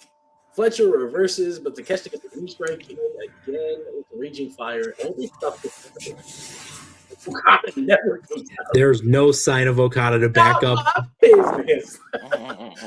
And again, why would he? Shit, he said family. I forgot who does it, but I love the guy who does the call for his finish. Just Raging Fire. Oh, it's like I think it's Walker Stewart. Oh, yeah, hell yeah, Walker Stewart. But Walker Stewart is like almost hands down the best fucking commentary guy in America. Like he was calling some of these G1s alone and just killing that shit. Yeah, he was. Love him. I think I remember telling you watching one of those shows. Like I'm getting a real Joey Styles vibe from this whole thing. He's great. Forbidden Door was a great choice. He was on AEW TV during Forbidden Door, and he was just such a fresh addition to the commentary team. It was awesome. Yeah. Anyway, I saw somebody else the other day. I bring it up just because we've talked about it privately a few times, but like they were talking like the company has this fucking guy in Ian Riccaboni and they don't use him, and I'm just like, dog, I wish you knew what I knew. Right. yeah. I love Ian Riccaboni. Ian Riccaboni loves his time. And you know what? I can't fucking blame him for that. His family. That's important, man. It's much more important than what he's doing here. As much as he probably loves it, he's got other things he likes to focus on, and one of those things is his family. I mean, shit. Can never knock a guy for that. Especially in the wrestling business. Fucking Walker's young as hell. He's like 24 or something like that. Yeah. Really? God, it's got like 40 years worth of wrestling commentary in front of him. It's excellent. I hope, like, he's so great for Japanese wrestling too. Like, he's so great to give you the context that you might not have otherwise. He does it with Stardom. He does it with New Japan. I almost don't ever want to see him get snatched up. I forgot he does it on Stardom because I rarely ever hear the English commentary on I Stardom. don't watch Stardom in English, but with Walker Stewart, who knows? I fucking might. Like, he is great. But those shows, they don't happen every, they don't do they don't pay him to be on every show. He only No, they don't. he only does the big ones. Anyway, at this And when point, John watches the big ones, he watches in Japanese. yeah, because fuck right. that. The audio for the show completely crapped the bed, and Excalibur starts sounding like a robot. And then we cut to commercials, and there's this great moment where he's still talking like a robot, but the commercial fades the audio, so it sounds like a robot got thrown into a hole. Anyway, we get a backstage sit down for a face to face with Will Ospreay and Kenny Omega. I really fucking like this. Yeah, this is good. Reminded me of when we had Moxley in the prison. Yeah, that was so random. I forgot that happened. I forgot they went to a prison for their story with Darby Allin. Yeah, that was Darby. Fucking funny. And then Pac jumps him. Pac was in the prison as well. You know what? He probably belongs in there. He was hiding in there like he was Roddy Piper at Alcatraz, coming back full circle. I'm coming to get you, Darby. Yeah. So we're backstage in a dark room that we'll have to assume is just some room in the stadium. They sit down for face to face. They talk about their first time facing each other at PWG. Kenny says he wasn't really impressed. Ospreay was a different person though when they faced each other at Wrestle Kingdom. Omega says people thought he went to Japan to test himself against the new top gaijin, but that's not the case at all. Ospreay wasn't a draw, and they needed Omega to sell tickets. And then Ospreay hits him with them. But I was coming from COVID, bro. You did it on the backs of Okada, Tanahashi, and Naito. And they were kind of stinging a little bit. And I was like, oh, wait. Maybe some other people would have thrown these as barbs, but they were talking about them. Something about their delivery wasn't very good. But it was fun. Ospreay was obviously pushing it as like emotional. I'm like, this has been rubbing it. This has been eating at me, bro. And Kenny is like an arrogant dick. Kenny just shifted back to his like 2021 champion character, like out of nowhere. I was like, what happened this week? Kenny's just a mean guy. And don't forget, the whole thing with Kenny's heel persona here has been weird. Yeah, don't forget their respective, groups and whatnot. They still have Don Callis living rent free in their heads, and they're each taking a group to take on the Don Callis family on this evening. Yeah, I guess they're testing. There was supposed to be like an element of sportsmanship with that. Like, I can beat the Don Callis family better than you can, but my group's better than your group. Mm-hmm. We haven't really talked about that beyond commentary, bringing it up a couple times. But yeah, so Ospreay basically says you did on the backs of Okada, Tanahashi, and Naito. He had to deal with COVID era, forced crowd silence. He was sitting in quarantine just to breathe breath back to life in New Japan. Omega's version of COVID wrestling was happening in front of AEW wrestlers in a crowd who are essentially marks for Kenny anyway. So don't give him shit about attendance numbers of tickets. And Omega says, if there was sound allowed from the crowd in Japan, they wouldn't have been cheering for you anyway. I had to take on Vader, bro. You weren't dead, bro. You fucking you want to squash me on 3 shows, bro. Omega says Ospreay knew how much the Don Callis situation was personal for him, but he went and joined up with Don anyway. And Ospreay admits he was embarrassed. He embarrassed me at Wrestle Kingdom in front of my family and friends. And he says, he didn't need Don Callis to embarrass Ospreay. And Ospreay was like, I know. Yeah, you're fucking right. He admits that he was wrong and that victory has meant nothing to him. It's eaten at him over the years because people just said that he only got it because of Don Callis. And he was like, good, glad to hear. I forgive you because you suck. I beat you twice. Then it's not 1-1. It's really 2-0. Then we bring not a great way to sell the match there, Kenny. Fuck this guy. Yeah, and then we bring it to the present, bring up Kenny's battle against diverticulitis. Kenny is sick of hearing it from anybody, including the commentary team. And that actually gets a big pop from the crowd. Like, I was like, oh shit. I didn't realize people were so sick of hearing about everyone feels this way. Holy shit. Brock Lesnar's in the crowd. Yeah, so he's sick of hearing about diverticulitis. They should talk about Ospreay and his fused neck. Omega's at the top of his game, but Ospreay's ego makes him think he can stand with Kenny Omega right now. Ospreay's They should talk about his fused neck. They do. a lot. Ospreay says Omega has never seen him as his equal, and that's why it cut Kenny's ego when Ospreay told him that he gave up on himself. He says he needs to beat Kenny fairly without Don Callis in front of his family and when it matters the most. And Kenny says, well, the last time you tried that shit was in the Tokyo Dome and you failed. So now I'm going to beat you this time in front of your own family, in front of your mother. He said your mother's probably still going to be proud, but your son is probably still going to need a new hero once I beat you at Wembley. And Ospreay's like, I'm gonna fucking kill you. You mentioned my son. I was like, that was actually pretty tame. I don't know.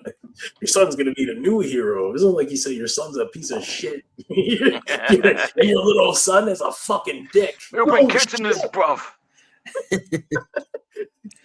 He mentioned my kid, bro. So yeah, well, what could have been just another segment actually does lead to something later on in the night. The guy got so much time. I thought they were done. We had a fatal four-way for the TBS Championship, which I thought was quite good, even though it was really fast. My World retained the TBS Championship against Chris Cannon. My World.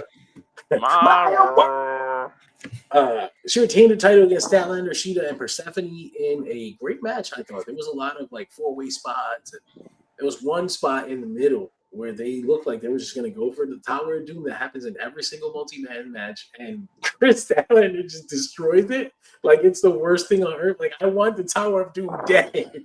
She tore it down like a Jenga tower. Never again. This is the end. I thought that was real fucking The end is here. Fuck, it's the way she sold it. Like, fuck the Tower of Doom. Like, I never do this shit again. There was another thing where she did a kip up out of like a kick out, and then Persephone just speared the shit out of her. Get down, bitch. Get back down. But it does end with Chris going for Saturday Night Fever and Maya World rolling her up. You know, I guess it was fun. It was good though. It was good. It was just I hate when a match like that ends with a roll up. Like, damn girl, you fluked it. Anyway, we got Jon Moxley versus Jay White in Jay White's best match since his return. And I was gonna say it's the best Continental Classic or Continental Challenge Cup match so far, but I think the Jack Perry match last week with Jon Moxley edges out this Jay White Moxley match by a little bit. Maybe the blood, maybe, but it was what it was. Moxley gets the win with a fucking naked choke, and Jay White, he kind of waits around for Jay White to get up, and it looks like he's going to respect him the way he respects Jack Perry. But I'm thinking, no dice. Isn't blood like? Don't you have to be bleeding? Like, you gotta bleed. You gotta bleed if you want Mox's respect. And he did not bleed, and Mox got out of there because it was just a distraction for the Dogs to attack. The Dogs. Dogs attack. Kyle O'Reilly and Orange Cassidy run down to help, but Gabe Kidd returns to America. I fucking wrote America. In the recap, it says G2 instead of G1. I don't know what it was, but there was something about the way Gabe Kidd was setting for those punches in this segment which just made me laugh. He's a fool. I really like Gabe Kidd. People turned on him when he came to AEW because he had been on that Shinio forever, fuck AEW, fuck WWE. Yeah. People took that shit seriously. Yeah, they do. Dead serious. They fucking hate him now. It's like all of a sudden he's bad. Like he's mid and Kenny Omega carried him. And, I swear people are saying that shit like it's dead serious. But this is the first time Moxley beats Jay White in a one-on-one match as well, by the way. That's true. Anyway, so 1-2 goes down. Roderick Strong chases Kid, but they are getting their ass beat anyway. And then the good, the bad, and the ugly, Hangman and Rodito come out to the ring. Hangman just he picks up a mic. He calls David Finlay, "Hey, dumbass." But Ricochet comes out, and Ricochet just wanted to. I guess he just came out to hear what Hangman had to say. Like you could have just stood backstage, but he wanted to make his presence known.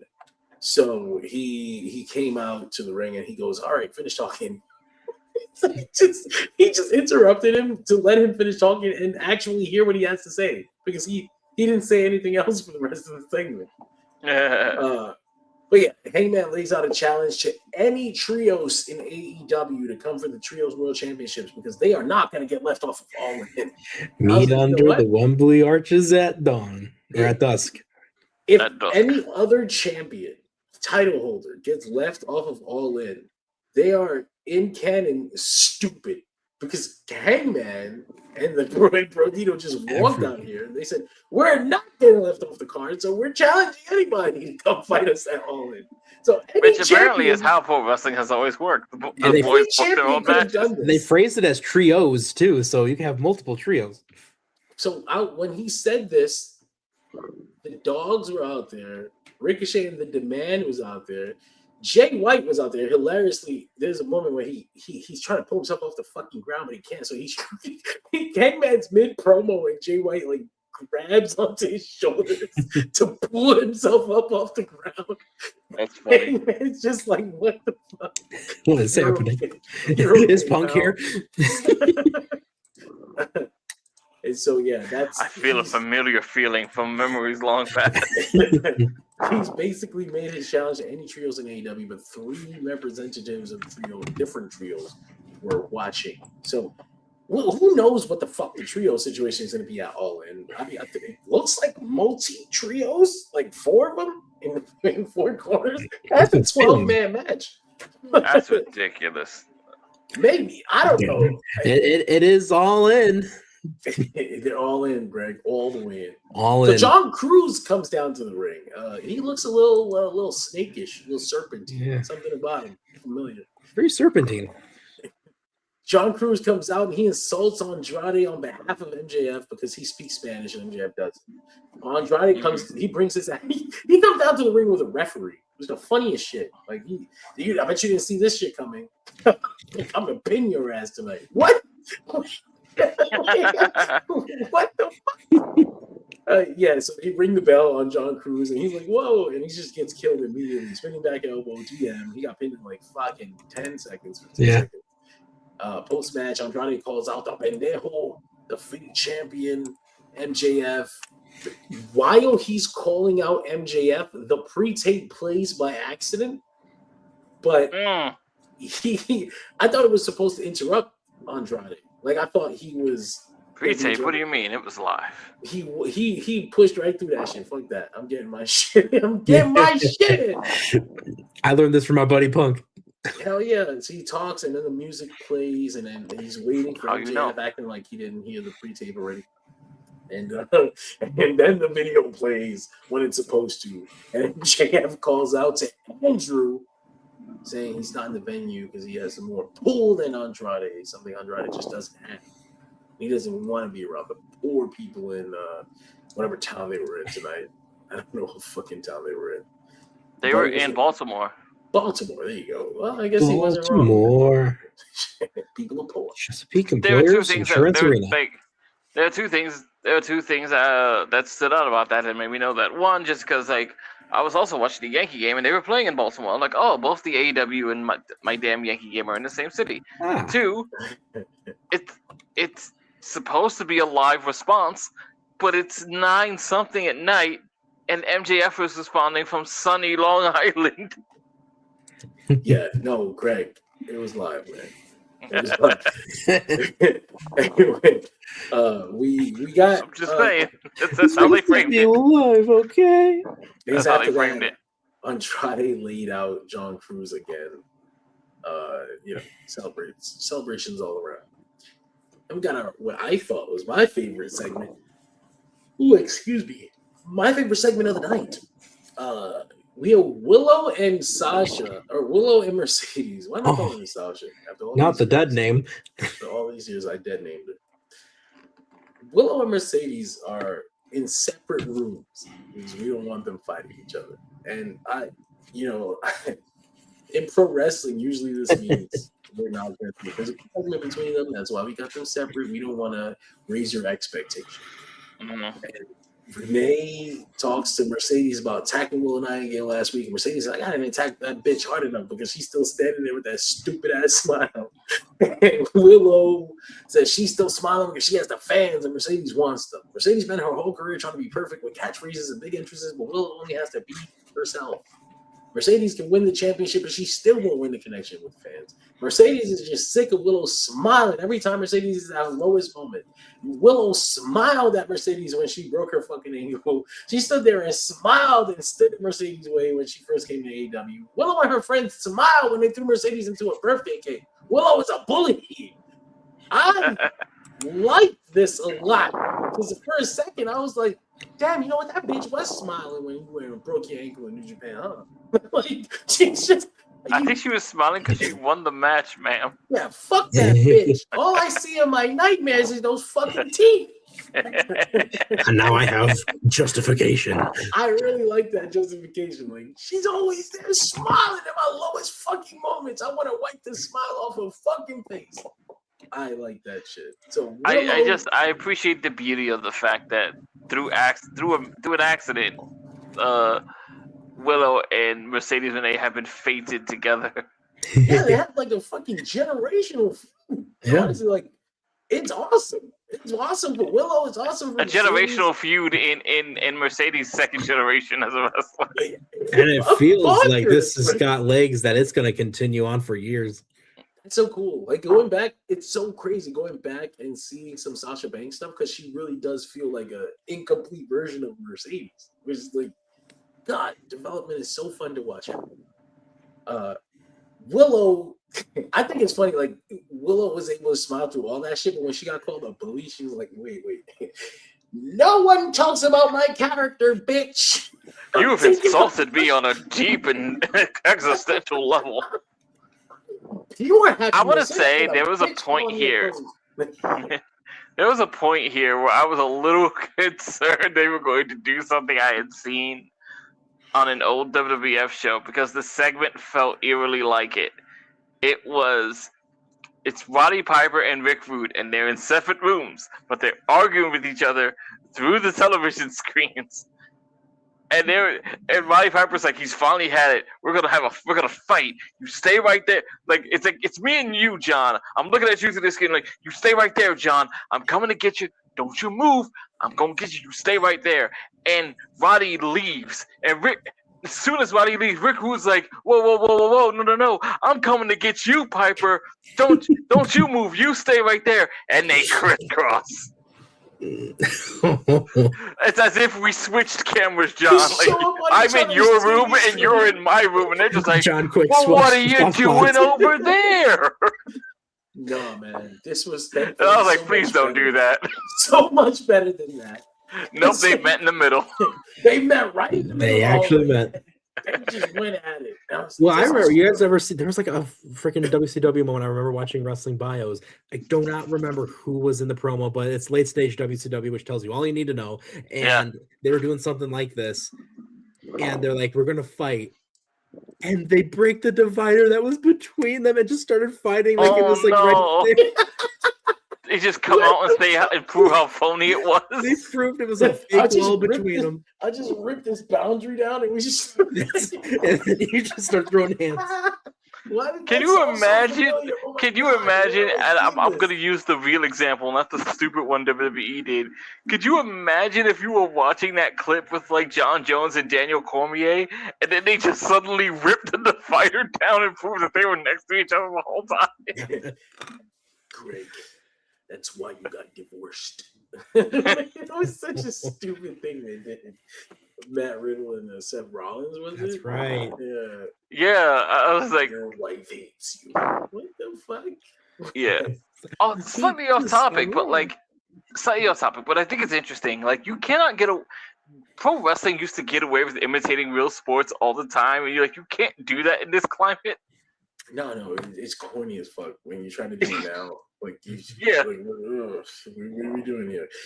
Although, because go ahead. In a separate situation, Mexico was able to give their audience revenge against the Europeans for the World Cup earlier this year by having Hechicero beat Pac and Claudio to win the Grand Prix. You can do it when you do it in interesting ways. You can siphon some of that leftover emotion for yourself without. Well, yeah, no, I think you can. I Make think you it the can main gimmick reference of it. things. I think you can reference things that happen, but I don't think you can repeat them. Yeah. Like they had Seth and Matt Riddle go out there and do the exact same segment, but in pro wrestling. It's just like everyone's just like, "Oh, you're doing that thing from the thing." It was so corny too when they did it. But talking about Mercedes and Willow, they do get the brawl, they do get the pull apart, and I thought the cherry on top of the whole segment was Mercedes getting the boom mic smashed showing away. Fucking, she's like getting pulled by security up the ramp, and she's like, "Fuck you, Willow! Fuck you, Willow!" Like, there's nothing I can do. I can't get out of this. All I have left is my middle finger. You fucking bitch! You fucking so good. I was watching on my AEW, so the fuck yous came off clear. I don't know if they came out on HBO Max, but they added. I don't know. I don't remember. They added But a lot. I am amused by I am amused by like the window for profanity that they get on a weekly basis from TNA. I'm amused by the window they get for an overrun on a weekly basis. Yeah, that too. Tony's a beast. Like, these are 2.5 hour shows every week now.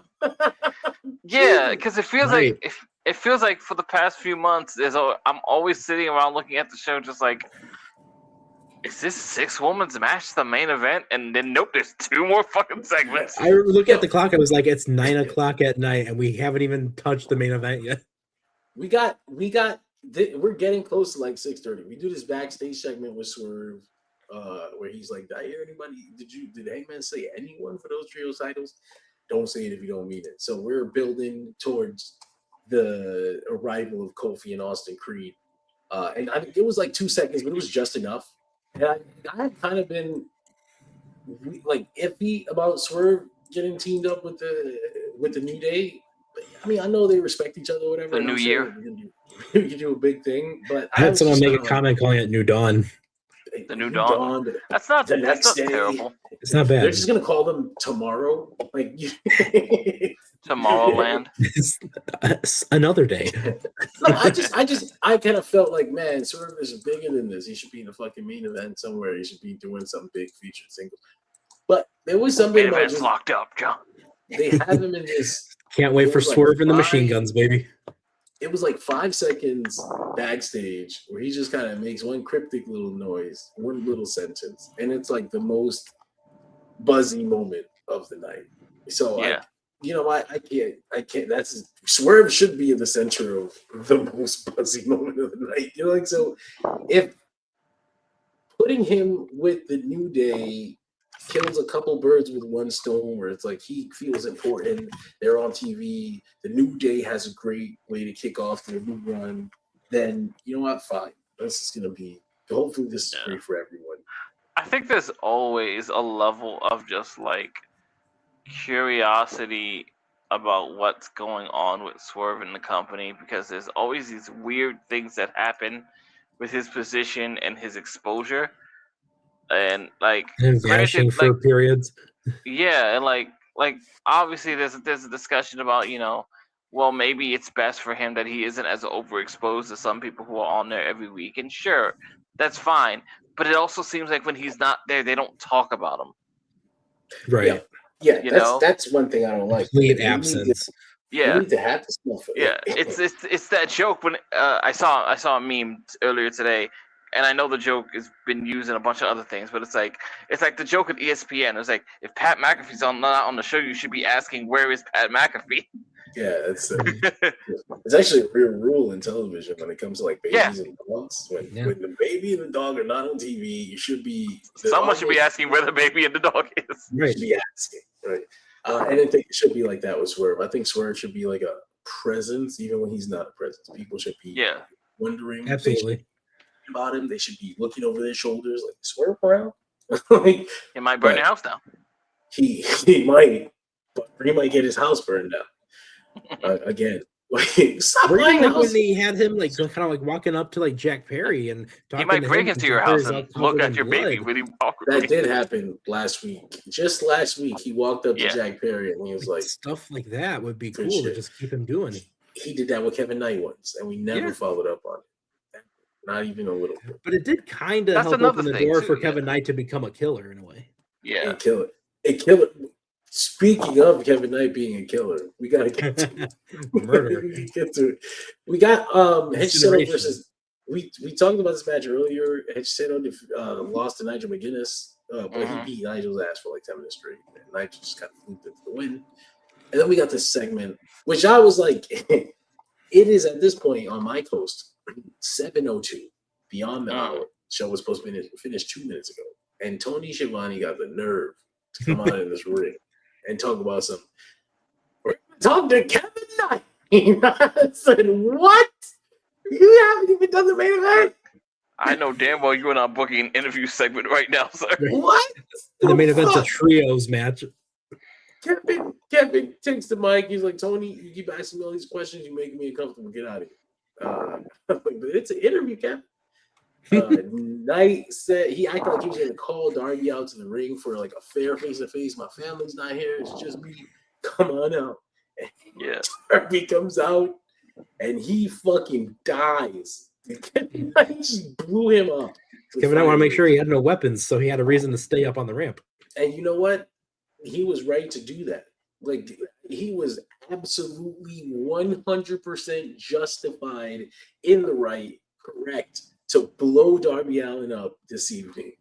Darby Allin started this whole thing by blowing him up Several times. It's only fair to blow him back up in this world of Looney Tunes violence. You have to give him back the explosion he gave you. And it ain't going to happen on pay-per-view. They're not going to do no explosions that way. So give it to him now. And now they've gotten their explosion kink out of the way. They can just kill each other like normal people. Baku Normal people. Turn the Falls Count Anywhere match at Wembley.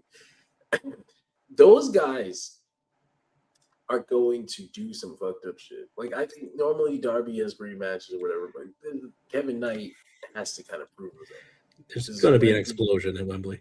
This is Wembley Stadium. They have already taken each other to pretty violent places. You kind of have to escalate beyond that. Yeah. So I imagine that both men will go off of something tall and explode. Blow up. I think Rob Van Dam made a tweet about somebody doing some research. Yeah. He just caught on. He's been doing That's what I shit thought was for interesting. months. That's the part that I thought was funny. I was like, dude, you know how many people have done this bullshit? Not many of them as good as Kevin Knight either. Yeah. And very few of them as good as Rob Van Dam. Yeah. Well, Rob is the fucking innovator. And you know what? Shane McMahon had a pretty damn good job. That's true. Coast to coast. Not a great shooting star press, though. No. But he never broke his neck. That is true. Brock, no. My noggin. Not the main Rob would event. die. If he wasn't a fucking freak, he would be dead. But yeah, we got this segment. Darby blows up, and this is not the television debut, AEW television debut of Son of Sting, Steve Borden. So, because I know a lot of people are like, this is the AEW TV debut. I'm like, It's a return. He literally dressed up as his father and then attacked the Young Bucks. Yeah. This has happened. And they were on TV the week before that with Sting, both the sons. So this is his return to AEW. It's a return. Although I guess you could argue this is his debut as an active talent. Debut as as his own, someone who works for the company, for sure. Because he is signed. I think we forgot to mention that. He has been signed by AEW. Yeah, it's like saying it's Dominic Mysterio's debut. It was like, like he was on television multiple times. For many years. times. We watched him grow up. But from what I hear, the other brother, Garrett, is also training to wrestle. So Yes. The thick one. Yeah. He just had a match, speaking of Jonathan Cruz, alongside Serpentico. Today, like It wasn't with the same guy, was it? That dude, Darby Allin's other student. Oh, okay. The dude who's been wrestling Steve. Kieran Gray. No, I think Kieran Gray did have a dark match, but no, this was Garrett Borden teaming with Beef and Serpentico against a couple jobbers that we periodically used to see on Dark. Beef and Serpentico sounds like a show I watched on Adult Swim. This was like late July, I think. Okay. Because Early they August. don't Maybe. they don't know if he's signed to AEW yet, like his brother is, but I think it's pretty obvious. Even if the paperwork is not signed, these Could be. brothers belong to All Elite Wrestling. You think they're I'm dad? calling it now. Get ready for Garrett Borden to be taking on Kieran Gray in dark matches. But do you think like their dad Sting would be happy if these guys went to WWE, the one place that fucked him over, like fucked his career, almost He avoided for so long. retired him, bro. He didn't even. My headcanon is that nobody actually told him he couldn't wrestle anymore. but he went to WWE like, nah, man. Doctor said no. Doctor said no. Honestly, I mean, listen, one of the biggest influences in Sting's career is Ric Flair. So as far as he's concerned, retirement's just a suggestion. any wrestler after a certain age could get any doctor. Every doctor actually tells him you shouldn't be wrestling. You should go home. Sting was like, you know what? Can you write that down? I'm getting the fuck out of here. This place. They hate me. I hate them. Get me out. Yeah, I don't know. Get me out of here. Brothers have heard stories or have their own feelings about how that went down. So I mean, I think it's a pretty foregone conclusion that they'll both end up in AEW at one point. And Darby's pretty involved with their training.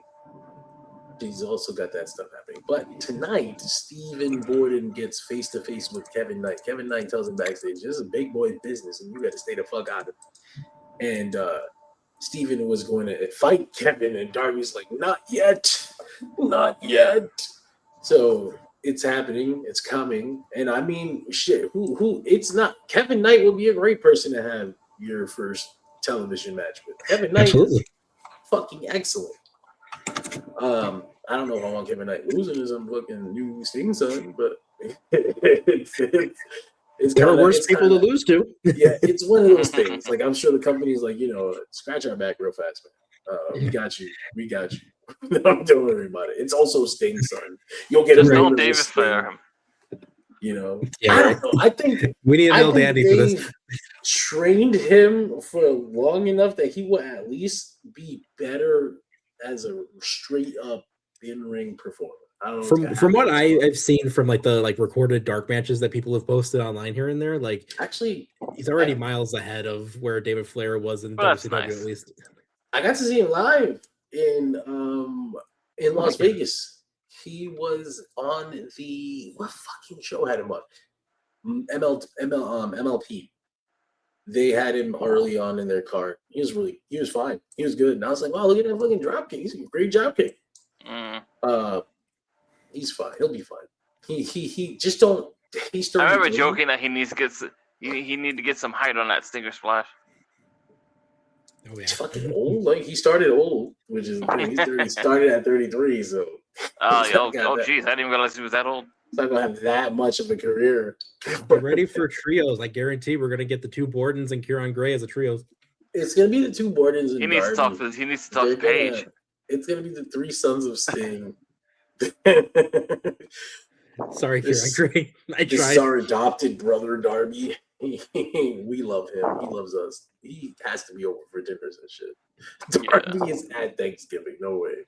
Darby has another little disciple that is I forget his name. He's Sid Harrington, I think it is, and he's literally if you fuse together Darby and Danhausen. So that happened, and then we got the main event, which finally was Kenny Omega and the Young Bucks, the Elite, versus El Clone, Doyle, and Davis. It's a fun main event. Oh, don't forget, the whole arena is filled with smoke at this point from all that pyro that went off. For the rest of the night, which I thought was pretty deep. It was pretty cool.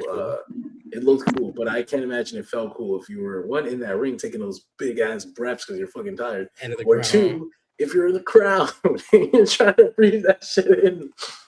And there's fucking Darby debris in the air. It's just leftover pieces of Darby you're breathing it. But yeah, that was a good, fun main event. Kenny Omega, One Rings Angel with Doyle gets the pin. I love El Clone. I love El Clone so much. I see him all the time in CMLL now. He's doing so great down there. I know if you only watch AEW, you might be like, man, El Clone, he's certainly stuck in a holding pattern ever since the hologram disappeared. Actually, he is doing just fine. I'm going to tell you something about El Clone in Mexico. They fucking love El Clone in CMLL. They love El Clone in Arena Mexico. When he was Arez, he did not get that fucking love. El Clone is down there thanking his lucky stars for being a clone. He is happy as fuck. He probably hopes Hologram never comes back. At this point, I think Clone's been active longer than Hologram now. He certainly had more of a presence on TV than Hologram ever did. And Hologram went 34 matches undefeated. Like, he's still undefeated in AEW right now. He's only ever been pinned in a 2 out of 3 falls match. And still, El Clone has more of a presence than him. I love El Clone. I was thinking, man, I hope that we still get that hologram El Clone thing. Like, right.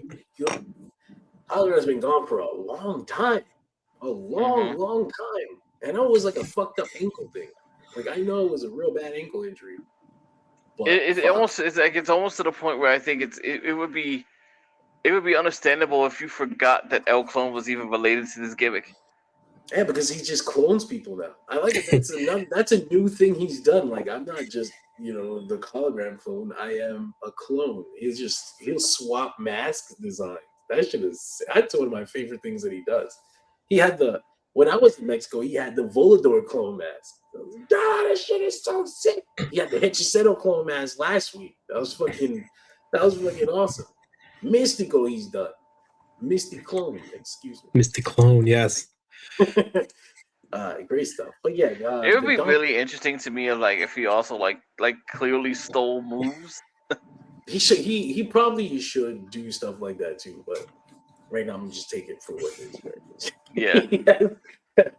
He comes out. The Don Callis family runs down and they attack the Elite until Edge and Christian run down for the save. Christian doesn't actually want to help. He's slow walking. But Edge starts getting his ass.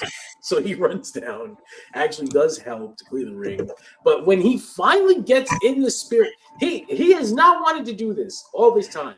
But he finally gets in the spirit to be like, you know what? I'm going to team up with the Bucks for one. And he holds up fucking Trent for a super kick, and it just goes wrong. And he gets kicked in his face instead. And I'm like, you know what? That's why he don't want to fuck with you guys in the first place. So Edge and Christian are arguing. They get interrupted by the Don Callis family again. They all brawl each other up the ramp, and Will Ospreay's music hits because Kenny Omega's alone in the ring. Ospreay is like, "You motherfucker, you were talking to me." Oh yeah, they were arguing before Kenny came out, which I thought was fun. There was something interesting about the format of the show tonight, where they like didn't do things like the normal way. Like people like Ospreay and Kyle Fletcher were face to face. They like, Okada and Kyle Fletcher were face to face. Okada was backstage, and Kyle Fletcher responded to him outside for some reason. Mercedes and Willow going from the separate rooms and finding each other and fighting and shit. It was things like that. Ospreay found Kenny and Gorilla right before his entrance, and they were just having words that we couldn't hear. I was like, okay, they're arguing, I guess. But yeah, and Ospreay comes out afterwards. And then a giant screen of blue. You son of a bitch. I want to know what you got to say since you're talking about a 7-year-old boy. And Kenny only has one thing to say. Call security. Like, security. You piece of shit. Karen Omega. Ospreay tries to fight anyway, but security's holding him, and Kenny cracks his ass with a V trigger. His stupid ass. You should have just, this wouldn't have happened to you if you would have just left with security. But he gets V triggered while security's holding his ass, and then Kenny says there's one last lesson for Ospreay. One thing they do. Off the apron, threw a table on the outside, killed his ass. This is probably the second Kenny Omega Will Ospreay segment that I was like, you could have went to Wembley after this.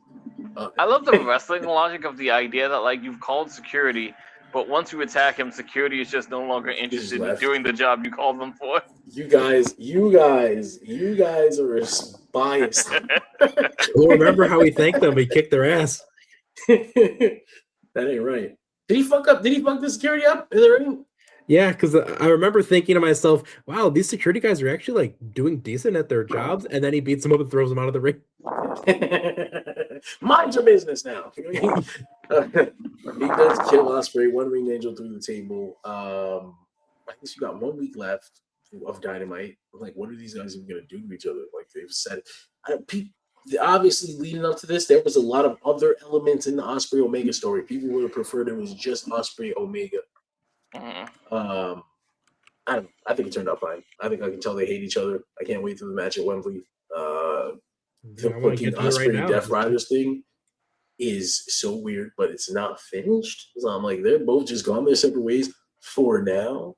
For now. But we'll conclude that when it concludes. But they pretty much removed the Death Riders from the situation for the final 4 weeks of the film. So man, well, that's exactly what people asked for. I can't really complain about that. Moxie's just busy with his tournament. And when he's done, I assume they'll have something to say to presumably the new world champion, Will Ospreay. We'll see where that goes. But ultimately, I think it's been fine. They just crossed 40,000 tickets at Wembley.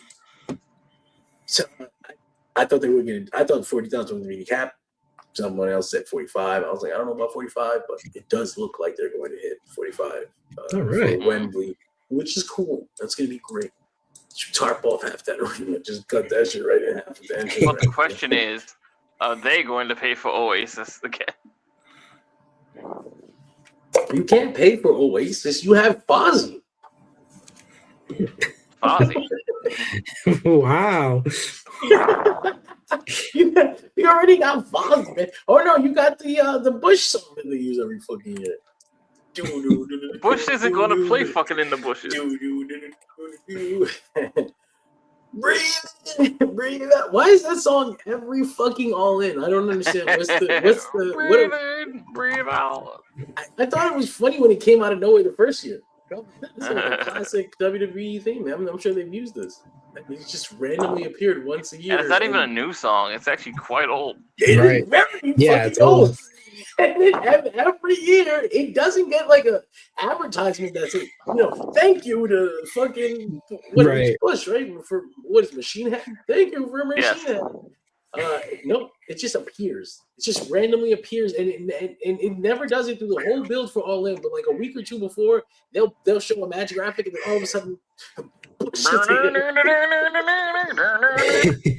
I fucking guess. But that's AEW Dynamite. One quick. I was saying, we got to pay for Oasis with Nigel McGuinness. I think they're just gonna use the fake version they have now. You know the one. It's not. It's complete fucking bullshit.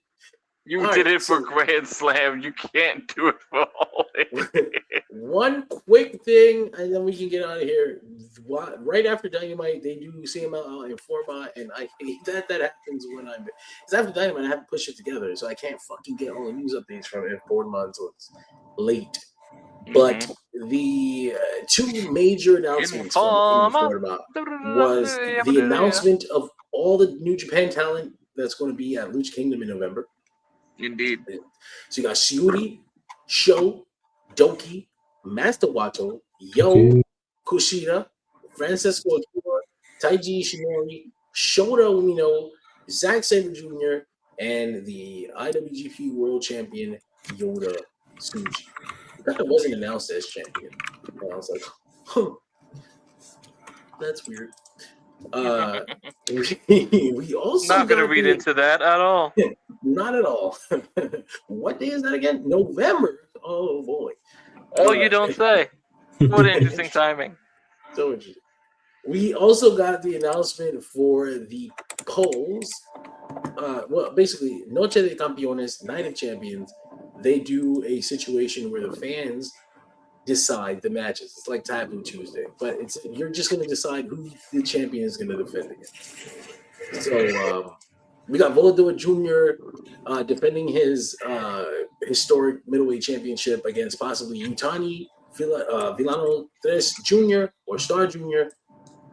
Berno defending his heavyweight historic championship. I always have to remind myself that that's the name of the belt, and you're not just saying the historic CML championship. No. It used to be called the NWA championship, the NWA Mexican championship, or whatever. But then they that welterweight championship shit they did. Yeah, so they don't fuck with NWA anymore. So they named them historic instead. So the historic list. And then peso semi-completo, which is light heavyweight, light heavyweight historic champion. Alberto can defend against Soberano Jr., Barbaro Cavernario, or Angel de Oro. That's actually, you guys are going to have a tough choice on there, but likely the women will choose Soberano. Pequeño Volador Jr., the mini one, who is going to defend his mini micro world championship against possibly Galaxy, Chacarcito, or Caligula. Esfinge defending his national champ. God damn it. Is this also the fucking middleweight? How many goddamn belts do they have? This is not the historic now. This is, you have the main CMLL titles. You have the Mexican national titles, which can only be, you can only fight for those if you're Mexican. And then you have the historic belts, which used to be racist. Hey, you got to be a Mexican to fight for this belt. So this is the light heavyweight national championship. And Esfinge can defend against Zandokan How Mexican Jr., do I have to be? Zandokan Jr., Defunto, and Vegas Depredador. He's like a depredator. He's been depredatorrized. You also have to have Guerrero Maya Jr. defending his middleweight national championship against possibly Blue Panther, Brillante Jr., or Rey Pegasus. I saw Brillante Jr. almost break his fucking neck last week. That was wild. I was like, don't do that anymore. Stop flipping. The Black Tiger and Rugido was gone for a while, right? I didn't even know these motherfuckers had belts together. Did they just win these? What did I miss? Anyway, the National Tag Team Championships, they're going to defend against possibly Max Star Futuro, Hijo de Pantera y Pantera Jr., or El Elemental y Explosivo.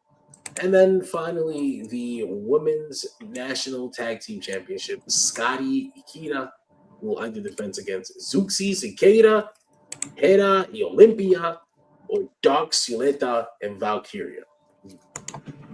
I don't know how that's going to go, but those are your polls for the Noche de Campeones event on September 25th.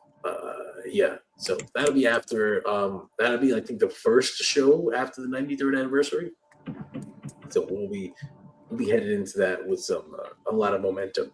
But those are the CMLL updates. We mentioned Eddie Guerrero will challenge Henshiro for the World Championship, likely on what weekend is that? WWE is going to be in Mexico on the weekend of the fucking 13th, 14th. So likely that's September 11th. Never forget. 9/11.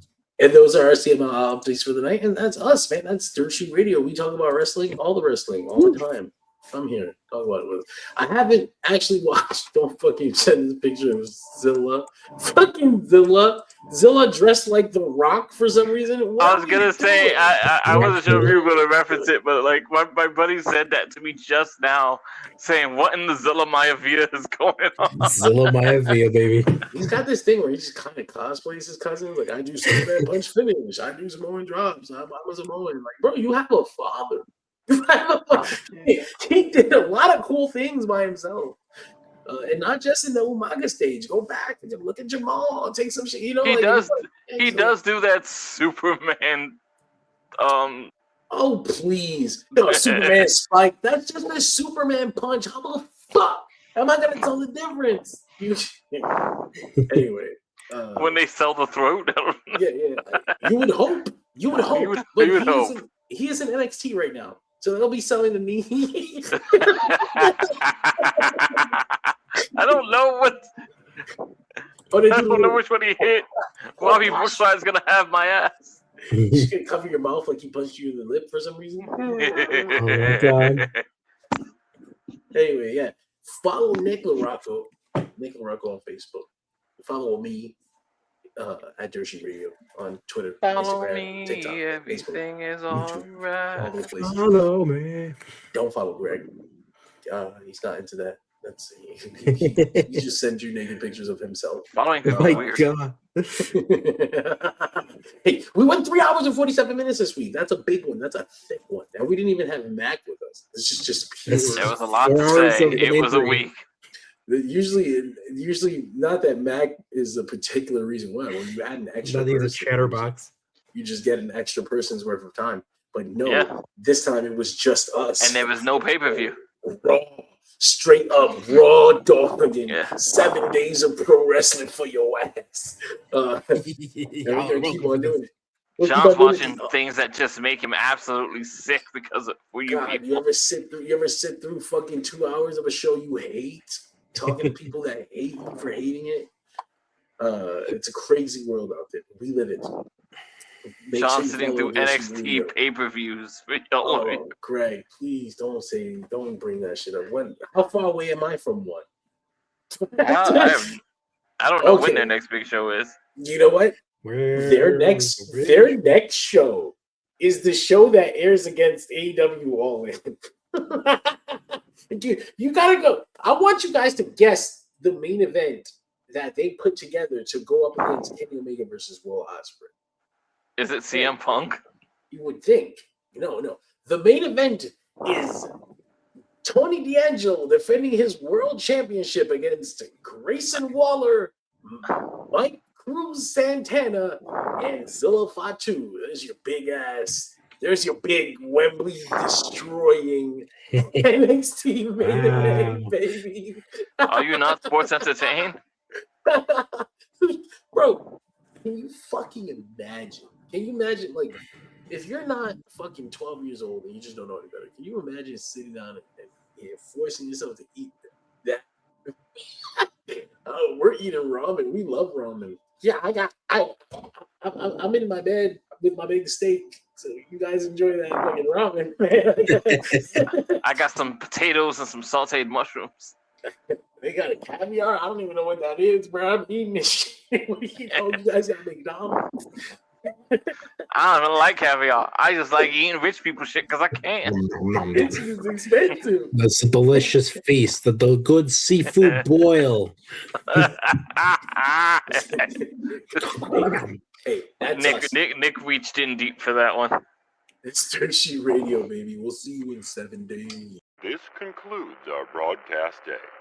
Good night, and God bless The sport of professional wrestling. Goddamn.